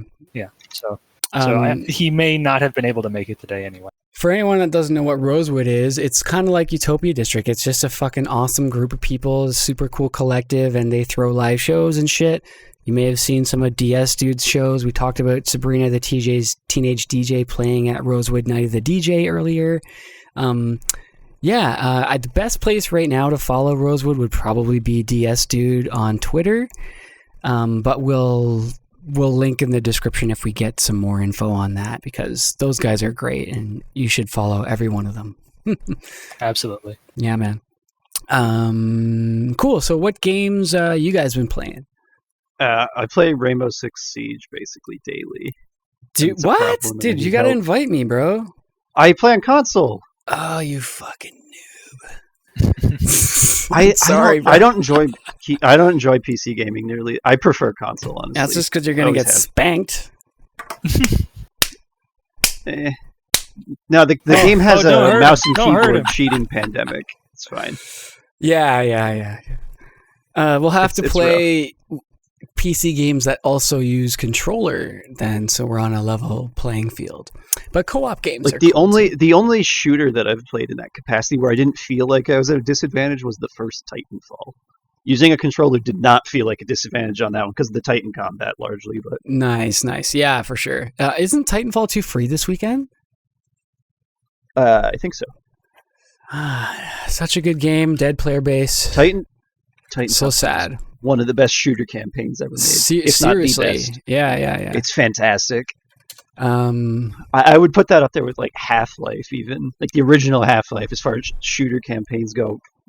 That's Titanfall high 2 praise. is so great. so is it as of... Hold on, let me read out the tweet here. We heard people want to play Titanfall 2 this weekend, so join up Steam and making TF2 completely free to play starting right now through May 3rd. Okay, so it's not free totally. Yeah, free to play weekend. Um, There's like a big movement because they announced that they were working on a new game and that it wasn't Titanfall 3, so there was like a huge upswell in people wanting to be like, let's make Interesting. Titanfall popular again so Titanfall 3 happens, because EA basically executed Titanfall 2 before it came out by screwing up the marketing and the release time. Right, So let's make right. it popular now. They Yeah. released it 2 weeks after Battlefield 1. They're both EA published games. That was ridiculous. I don't get it. They I still don't seriously- understand. No, they threw it under the bus. There's so many videos on that. Like, Absolutely. It's Yeah. ridiculous. it's, They released two it's like- shooters from the same publisher in They did 2 that with weeks Anthem, that played too, to the didn't they? same group. Remember Anthem? With what? Anthem. You probably don't Oh, remember. Anthem. Yeah. Anthem failed for I a lot don't of other remember reasons. because fucking no one played it. Anthem failed for a lot of other reasons. Oh yeah, okay, true. That was just a really bad game that was unfinished. Fortunately, There's a if you're interested, the Jason Schreier article about the development process for that is worth a look. All of his deep dives into studios are fantastic. yeah, nice. Let me find it. Yeah, do it. Also, looks I like think a that one new was on Halcyon Kotaku. Tapes album just came out by Aiko, SimCity.wave. It looks like a nice little cover there. Let's There's a VHS for it too. Yeah, VHS. So it says sub-exclusive right now. I know maybe tomorrow or by the time you listen to this episode, it will be available for everyone. Damn, this looks nice. I want to see what's on that VHS. Probably the album. Yeah.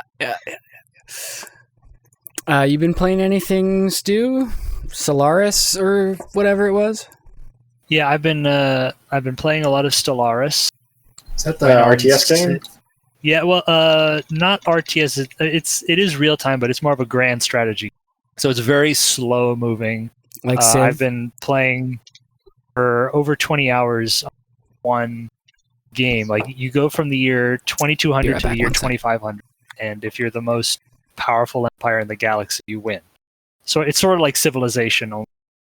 Sounds pretty fun. Yeah, it's very, very, very, very long, but very engrossing. But in addition to that, I've been playing years, working through it pieces at a time. I've been replaying the OpenMW engine on Linux. You're cutting out. Am I? I dropped. Start it one more time. Is that the one with multiplayer? Like you could add multiplayer to it? There is a version that puts multiplayer into the game, but that's like a separate maintained piece of software. But yeah, I haven't really tried that out. Morrowind, I think, right? Yeah, so there's the game Morrowind, which came out like 2002, so it's an old-ass game. Like it's like one of my favorite games ever. Yeah, it's the best Elder Scrolls game, absolutely. But what I've been working through is not even the main content of it. I've been playing Tamriel Rebuilt, where this was a mod that was started before the game even came out.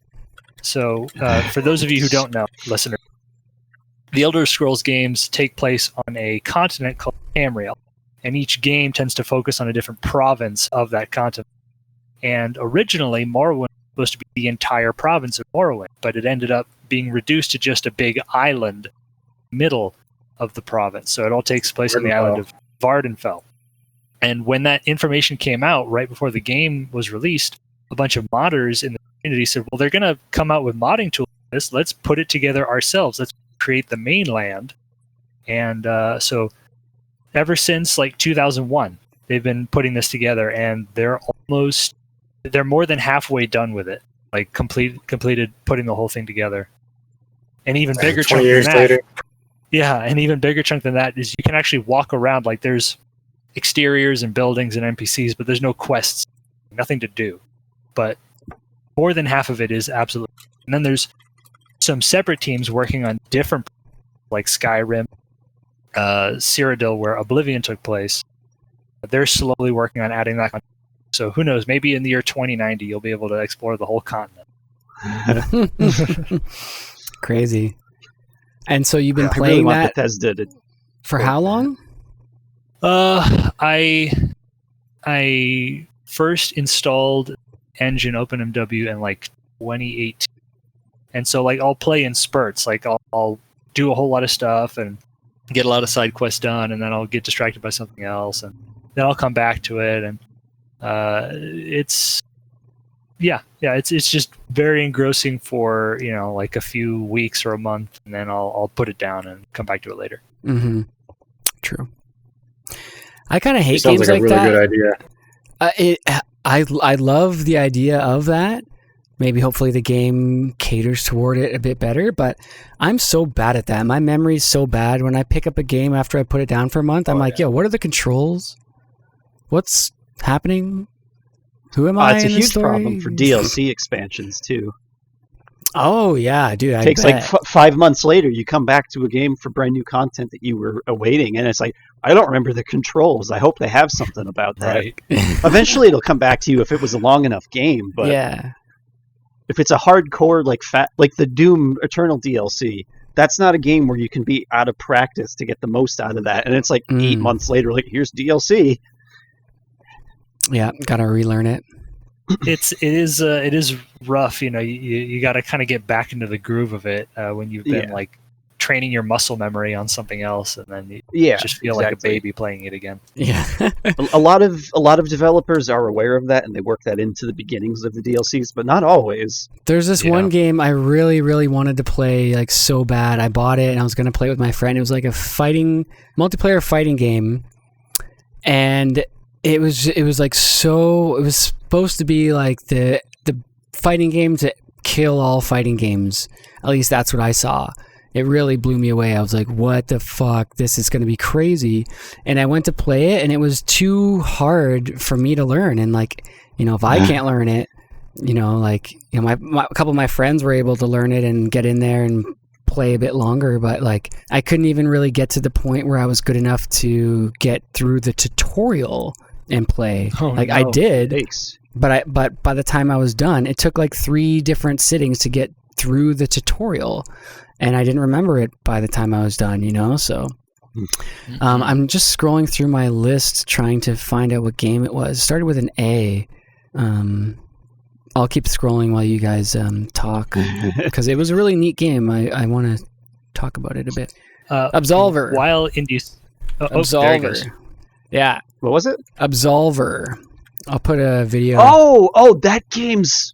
The mechanics of that game are crazy. Yeah. You can, you create your own combos and take it online. Yeah. And those people have to learn and counter combos that they've never experienced before that other players made. The depth of those mechanics are insane. Yeah, wow. It is so deep, and it's so amazing. Like, I want to learn this game so fucking bad. It looks like there's 61 people still playing it, but they're probably Plus game so pro at it. Like, there's probably no point.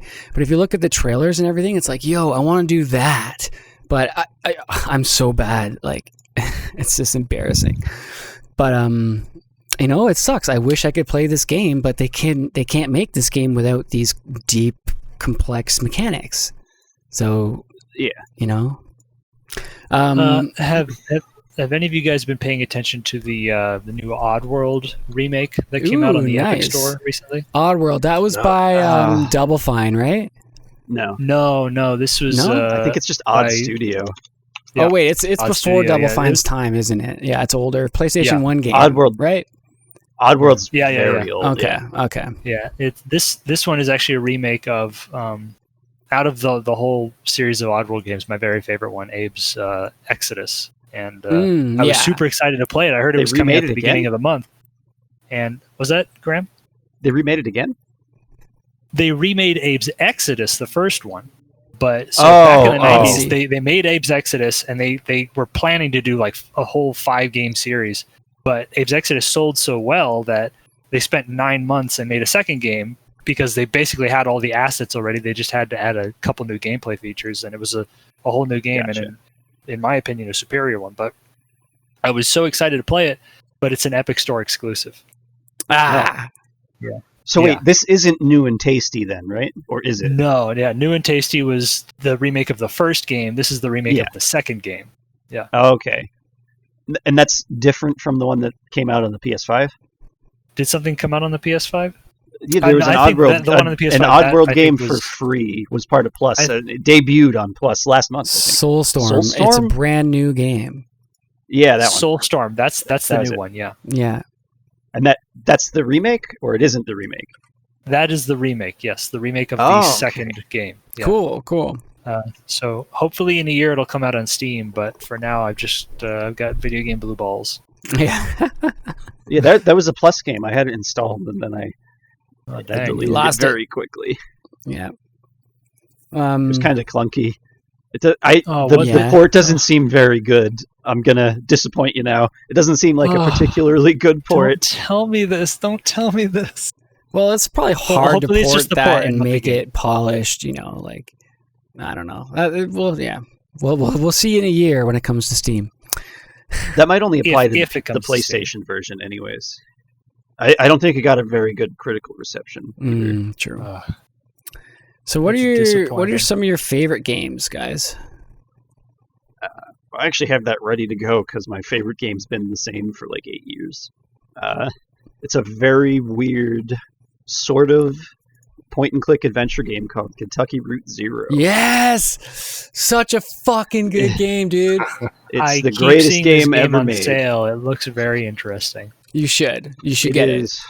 I would just... One of the ways I like to describe it, it's generalizing a little bit, but it's like the Twin Peaks of video games, basically. As far as uniqueness and weirdness. It's all right. I'm gonna hawk my own bullshit for a second here, but I wrote an op-ed about why I love the game. Oh, cool, man! Yeah, please. Wait a minute. me find It reminds me of. I also Limbo. I reviewed the game as well, but I'm looking for that. That's on your first. personal website or whatever, right? Oh, on Push Square, the gaming outlet. Oh, right. Yeah. That's the review. So atmospheric. Where's the op-ed? Are they coming out with another season or what? What? No. No, it's over. Off to bed. Yeah, I'm pretty sure they're going to move on to a new project. They haven't made one. No, they made Triennial Game Collection, which is just a bunch of 3D weird shit. They made one piece of that. That was like an art installation thing, and they contributed an element of it. Yeah, it's like Cardboard Computer's literally 3 people. Oh, okay. Which is why the game took them like 9 years to finish. Yeah, are they working on something new? I don't think they've confirmed if they are. I think they're still dealing with some of the leftovers. Because it's an old game, like 2016, I think. Releases. 2013 this game came out. Jeez. Episode 1 came out in 2013. Okay. It didn't end until 2019. And how many episodes are there? 5. 5. Okay, cool. The release schedule cascaded. The first 2 episodes came out like 3 months apart. Then it was like 6 months. Then it was a year and a half. And then it was like 3 years. Mm-hmm. It's literally perfect. It's a very hard game to recommend, though. There's like, I know like 3 people in my life that I could recommend it to safely where I know they would get it. And everyone else would be like, this is garbage. I hate this. It's completely unlike anything I've ever played. Yeah, give it a shout. Give it a shot, peeps. At least watch the trailer. We'll link that. Fuck, I forgot what I was gonna say. Well, I'll go with one of my favorite games, I guess. Journey. What you got? Fuck yeah. Y'all play Journey? The greatest game score of all time. I've never had the opportunity to play Journey, but I've always wanted to from the looks of it. Oh, it's on Steam now. That's on Steam. Ooh. Yeah. Uh-huh. The same publisher as Kentucky Route Zero, actually. Annapurna made the PC port happen. Nice. That's funny because the art style is sort of similar to Kentucky Route Zero, like the polygon and pastel kind of look. Especially the original art style of Kentucky Route Zero before they changed it. Like the Kickstarter trailer had a similar art style, especially. True. But yeah, Journey, it's like one of the best journeys you can go on, like experiential and profound. Yeah. It's a game that's going to make you think about yourself and your life, and it's like a meditative It's a perfect state. Introductory game to people that don't play games too. Sure, yeah, absolutely. It's very simple. The controls straightforward, and it's a wild ride of emotion with no dialogue, talking, language, words.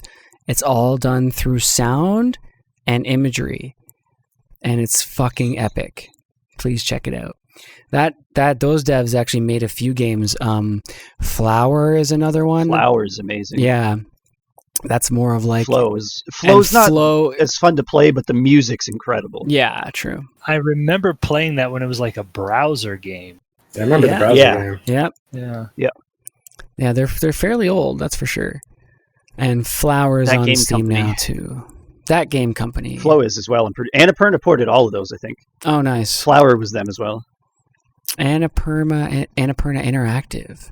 Huh, I don't know these guys. Oh, they made Wadham. They are an indie publishing studio. They are the best publisher in the gaming industry. I see. Yeah, they made Wadham, which is the new Katamari thing, right? Yep. What Remains of Edith Finch. Another fucking great game. Yeah, absolutely. Gorogoa they published, which is, hot take here, it's the best puzzle game ever made. If anyone's unfamiliar with it. Gorogoa. Gorogoa. Cool. I freaking love Annapurna. Yeah, I'm just looking at their stuff, man. This is some... Oh, Unfinished Swan? Dude, I love that game. That was it's on Steam. Sweet. I played that on PS3. They did the PC port for that one, too. Nice. That is a beautiful, beautiful game too. Great experience. That's the same Great developer as Eve. That one's on my wish piece of list. art. Nice. Giant Sparrow. Unfinished Swan is incredible. Oh, and they did Florence too. Fuck, Yeah. man, this is great, See, great. Annapurna is a gold mine. They're Number the best one. publisher in gaming. Yeah, for sure. We'll link these in the description too, folks. Cool. Thank you for that, G-Ban. And yes, please, everybody, check out Journey. It's pretty much the best. Cuphead is a great game, one of my favorites. If you like shoot 'em ups, I'm sure you've Very probably hard, heard of it. though. It's a shoot 'em up. They're supposed to be hard. The boss fight, well, sure, but that game's particularly challenging, I think. Crazy. I smashed through that game, yo. Undertale, also an epic game made by All games one with person. incredible music. I'm seeing a trend here. Yeah, it's got to have. I just beat Undertale for the first time fairly recently, and yeah, it was. Oh, quite an nice. experience. Not to spoil anything, but which ending did you get? The good one. Okay, yeah, we'll leave it at that. Nice. Yeah. I didn't. Yeah, I got the I'm very bad one. I'm super hyped for when Deltarune is completed. Yes. I played the first bit of Chapter. that that's been released. Mhm. And yeah, that's really out for hungry free, more. right? Yes. Yeah. Check out Delta. That caught me super off guard when that got released. I was not expecting that. I feel No, like me it came neither. out pretty fast after Undertale. Yeah, it was pretty close. It's like 2 years, maybe. Something like that, yeah. I also love Owlboy. I always forget about that game. That's one I've never played. Oh yeah, I know of it, but yeah. It's just so well done. The art style, the mechanics. It's just so it's got polish all over it. Just such perfect polish. Ori and the Blind Forest. I'm kind of just scrolling around. likewise polish. Likewise polish. Yeah, you can tell I like my indie stuff.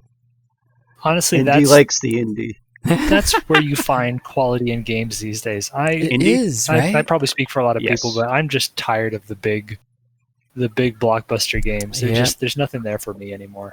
I like a healthy balance. All the games I'm passionate about are indie games, but I like some of the big stuff once in a while. Did you like Cyberpunk? I haven't started it. Probably for the best. I'm waiting for them to actually finish it. Yeah, is it fixed yet? Not really. No. They've addressed some of the issues, but there's still a long way to They've go. addressed a handful of them. Mm. Yeah. I'm not in a hurry. I'll just wait for them to finish it. Yeah. I am hyped for Resident Evil 8, though, which is out in Nice. 5 days. Oh, 6 shit. days. All right. I'll expect you to be AFK. No one talk to me. I have to beat Resident Evil. Yeah, man. Yeah, I like RE games. Silent Hill 2, I think, for PlayStation. That was a fucking good game. Oh my god, so many memories. I miss Silent Hill. Oh, nice. You guys played that? Yeah, that was like Silent Hill was one of my favorite games as a kid. The first one. When I was a kid, I rented Silent Hill 2. Triangle I Head. spent the entire weekend getting every ending to that game. Nice. That takes a while. Yeah. I Yeah, got very to put good it at beating mildly. all of the bosses. It kind of stopped being scary because, like, okay, I've done this 5 times. Yeah. But for sure. you never lose that atmosphere. It's so beautiful. Mhm.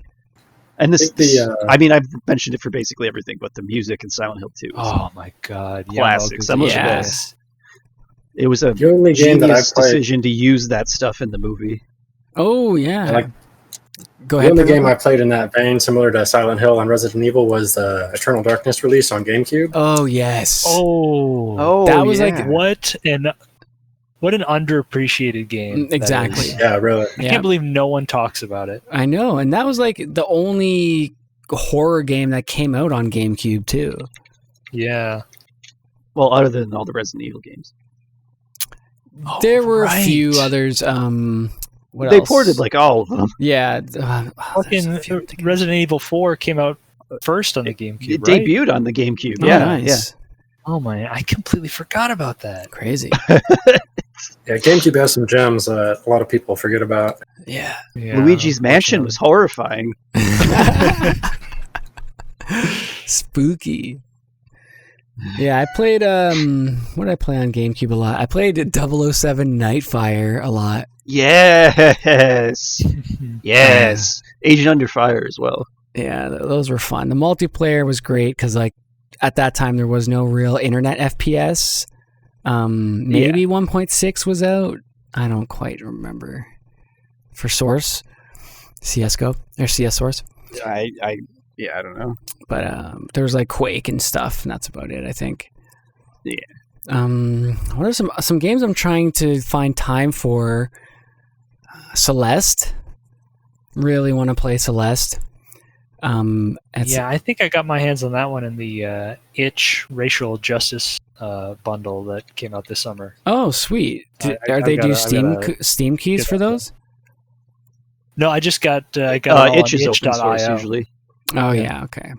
DRM free, baby. Or no DRM free. I mean, not open Yeah. source. Unfortunately, it's when you buy a huge bundle of games, you just have to download each one of them individually. There's no there's no batch download. There's no real client to sort of automate any of it. Right. So it was. I finally got all the ones I wanted though. Took a lot of time. Yeah. Yeah, I really want to play Celeste. I love, you can tell I love like side-scroller indie stuff. Super Meat Boy, played the fuck out of that. Like, you wouldn't even believe. Cloudberry Kingdom, side-scrolling like shmup, sort of. Owl Boy, like I mentioned. I really want to try Banner Saga. I don't play many like visual novelty stuff, but I hear that's fucking good. More Austin Wintory music too. Yeah, I'm sure you've played that. Same composer as Journey. Oh, really? See this guy, Yeah. G-Band? Austin Wintory is a genius, by the way. He's the best composer in the history of gaming. What's his name? That man is an absolute genius. Name? What? Austin Wintory? Austin Or Wintory. Wintory, excuse me. I didn't pronounce the Wintory. T. Cool. Yeah.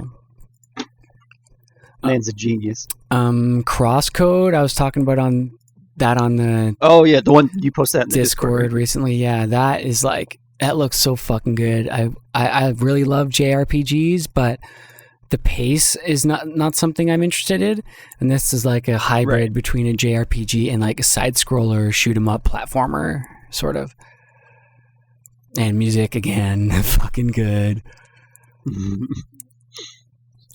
Yeah, man, shouts out to Vidya Games. That's what it's about. Like, during this pandemic, you know, like, they've saved a lot of us, I'm sure, from ourselves. We haven't really felt the the ramification of it yet, but like, there's going to be a huge lull in games for a bit once it really hits. Not looking forward to that. Once what really hits? The actual ramifications of the pandemic. Like, we're for the industry. Specifically for industry. Gaming, Oh, okay. Because everyone's going to go outside and not want to play games anymore? Well, no, because we haven't really had a complete dip in noteworthy game releases because a lot of these games were already mostly done. So it was stuff that could be done remotely. Oh, the actual development process on games hasn't really. We haven't gotten to the point where the impact of the pandemic on that has actually hit the finished product. Yeah, so there's going to be a huge lull in games at some point, probably. I feel like there haven't been that many games coming out this past year as it is. Also, where the fuck is my Final Fantasy VII update? Square Enix. It's been a year now. Last year, though, and no update. You're making Final Fantasy 16? Fuck that shit, man. Give me my 7 Part 2, god damn it. There was an update about 7 Part 2. They said they were working on it. Oh yeah, is that right? I'm gonna have to Google it now just to see if there's anything. I'm pretty sure they literally just said, "Yeah, we're working on it," and that was it. Let's delete this. Yeah, that's what I'm anticipating. Like, I haven't been playing much games since starting Utopia District. Like, no time really, especially for story-driven games. I'm playing God of War. I've been playing that for The like first a one? year. Or No, the the PS4 PS4. Yeah, PS4. Okay. It's pretty nice. I loved it. That was the first one I actually finished. But I feel like I've been playing it for a year now. Like I open it up for a could couple never do hours that. every month, and I forget. Other shit Big, comes the up. big games like that I will not pick up unless I know I can finish it in like a week or Yeah, two. exactly. I haven't started Ghost of Tsushima because of that. And God of War is another one. Like, dude, I don't remember all this shit, all these runes and fucking spell with the controller. Yeah, like, what is exactly. I don't want to buttons? have to try and remember all of it. I'm just going to play it straight through, or not at all. Yeah, exactly. Sweet. Well, I guess that's it for Gamer Talk. Unless anyone has anything they want to talk about. And then I don't know. The games that I was into were kind of buggy and really unpolished. Yeah. Well, what were you into? Like what? Like you must have liked Net Cyberpunk Maze? then. Well, like my favorite game of all time would probably be this MMO called Shadowbane. It was released by Ubisoft in 2003. Yes, Shadowbane, dude. That's I was like, I wasn't really playing it, but my friend was like super into it before World of Warcraft came out. Yeah, it was pre-World of Warcraft, Yeah. like post-Dark Age of Camelot. Yeah, But the bad thing is, like, you can't really go back and experience it because it's like a dead server now. It's only like emulators. Yeah, I was going to say that's completely shuttered, right? Yeah, pretty much. So like you can't experience what it was supposed to be like. Right. But it was one of my favorite games. It was kind of like EVE Online in a fantasy setting. Like you could make a name for yourself, get lots of money, piss people off. Gotcha. That was a lot of fun. Then I was always into like not overly complicated racing games like San Francisco Rush, Rush 2. Hell yeah. Yeah, where you don't have But to other like than that, buy like, your Zelda cars games. and deal with Yeah, finances well, like and the Forza replace- is like really complicated, or like the Formula One racing games. Yeah, or Like- Gran Turismo. Oh yeah, so you liked arcade racers more than the sim ones. Yeah, exactly. Like even Mario Kart or Diddy Kong was just like a blast for me. I could play those all day. Yo, Diddy Kong How Racing, about the old Need for Speeds? Did you play those? Hot I Pursuit. didn't really get into those. That was like I kind of like the mechanics of the other games. Yeah, Need for Speed was Gotcha. great, man. Great for LAN parties. Oh, actually, a more recent game that might be maybe up here. It's not really recent anymore, but Split Second is a racer, PS3 gen, I think, made by heard of that one. LucasArts. It's like a fake TV show setting, and it's a very straightforward arcade racer, but it was fun as hell. Oh man, I And remember this. No one played it. The title for the game looks like a Need for Speed cover. The poster, Yeah. split second. It looks like a velocity. generic arcade racer at the time, Yeah. but it's so good. It was great. Like Fast and the Furious. Yeah. Yeah, that's a So sick it's game. also really weird that Disney's got their name on it. It's super weird to me. Did they It was buy like it? one of the Disney studios. Oh, another great Did they game. buy it? No, Yeah. no. It was one of their internal studios at Oh, the time damn. before they shut that down. Crazy. Wow, 4.7. That's a great review. Split Second's excellent. Yeah. It's still rather expensive too. Speedrunners. That's like one of my favorites It's a for side sure. scroller one? Side scroller the racer. racer? Yeah. Okay, yeah. Speedrunners. Yeah. It's a racer and a side scroller. With the hook shot. Yeah. If anyone listening plays Speedrunners, hit me up and we'll play. That's like Actually, looks really fun. one of my best like competitive games, I would say. Speedrunners. And going back to to Titanfall 2, fuck, why would they call it TF2? It's Team I don't think Fortress they did. 2. TF2 was already out, bro. You can't just I don't think they did call it TF2. They did though, bro. The community comes up with the short forms, right? You can't. Oh, I think you meant Respawn. I was going to say Respawn did not call it TF2. Yeah, Titanfall 2, but it's TF2. And it's just, why you got to do that, guys? Why? Maybe that's why no one plays that game. 'Cause it's too confusing. Everyone just finds Team Fortress. But Speedrunners, yes. If anyone owns that, I would love to play. It's been a long time. It's still a popular game. 500 people playing right now as we speak on Steam. I'm looking at you, Casino. All right, guys. Anything else you want to talk about, or should we wrap it up? It's been 3 hours now. Oh, wow. Ooh, baby. I think the listeners are getting fatigued. Yeah, maybe. We could wrap it up. I'm cool with not bringing up more games. I could literally talk about games infinitely, so we should probably stop. Definitely, bro.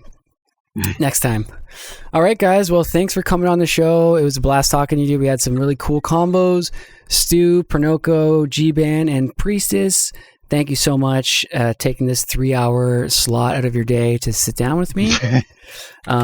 Stu, if you guys want to follow Stu, it's STUADD on Twitter. Prenoko is _Prenoko, PRENOKO. Vapor Priestess is Vapor Priestess. And G-Ban is GBM_games on Twitter. Give all of these folks a follow. They're really awesome. They do a lot of work at Utopia District. If you care at all about what we do there, they've got their hand in pretty much every pocket. So, support us. We're trying hard while having fun at the same time. And that's about it, guys. Thanks for coming on once again. Thanks for having us. Yep. Thank you. Of course. It's always a pleasure. Hell yeah. And, we'll try and do this maybe once a month, once every 2 months or something, and do a more Utopia District focused community type podcast and update people on what we have going on and all that. We didn't do that so much today, but we'll do it next time. There is a lot going on. Trust in that. Before we go, I want to give a shout out to Ronnie Vaporspace STL for putting together this awesome worldwide.wave show. It was just announced today, so you may have heard of it. It is a let me read my thing here. It is a trans-global virtual vapor festival presented by My Pet Flamingo, Utopia District, Vaporspace STL, Picari Sweat, V-Span, Stray Away, Virtual Memory, Rosewood, and All Hell Breaks Loops. Incredible combination of some amazing talent, and we're going to blow the roof off of this community, I imagine. A worldwide festival, and I believe it's running all day, both days, June 11th and 12th. Check it out. Worldwide.wave. All right, guys. I'll let you go. Have a great rest of your day. Have a nice dinner. And oh yeah, I should probably eat some food. That's a good point. Yeah, I'm cutting into your dinner time here. Oops. So It's actually enjoy. exactly dinner time for me now, so we're right on schedule. Nice, man. You can smell it from the kitchen seeping its way. Yeah, Nice. exactly. Awesome. All right.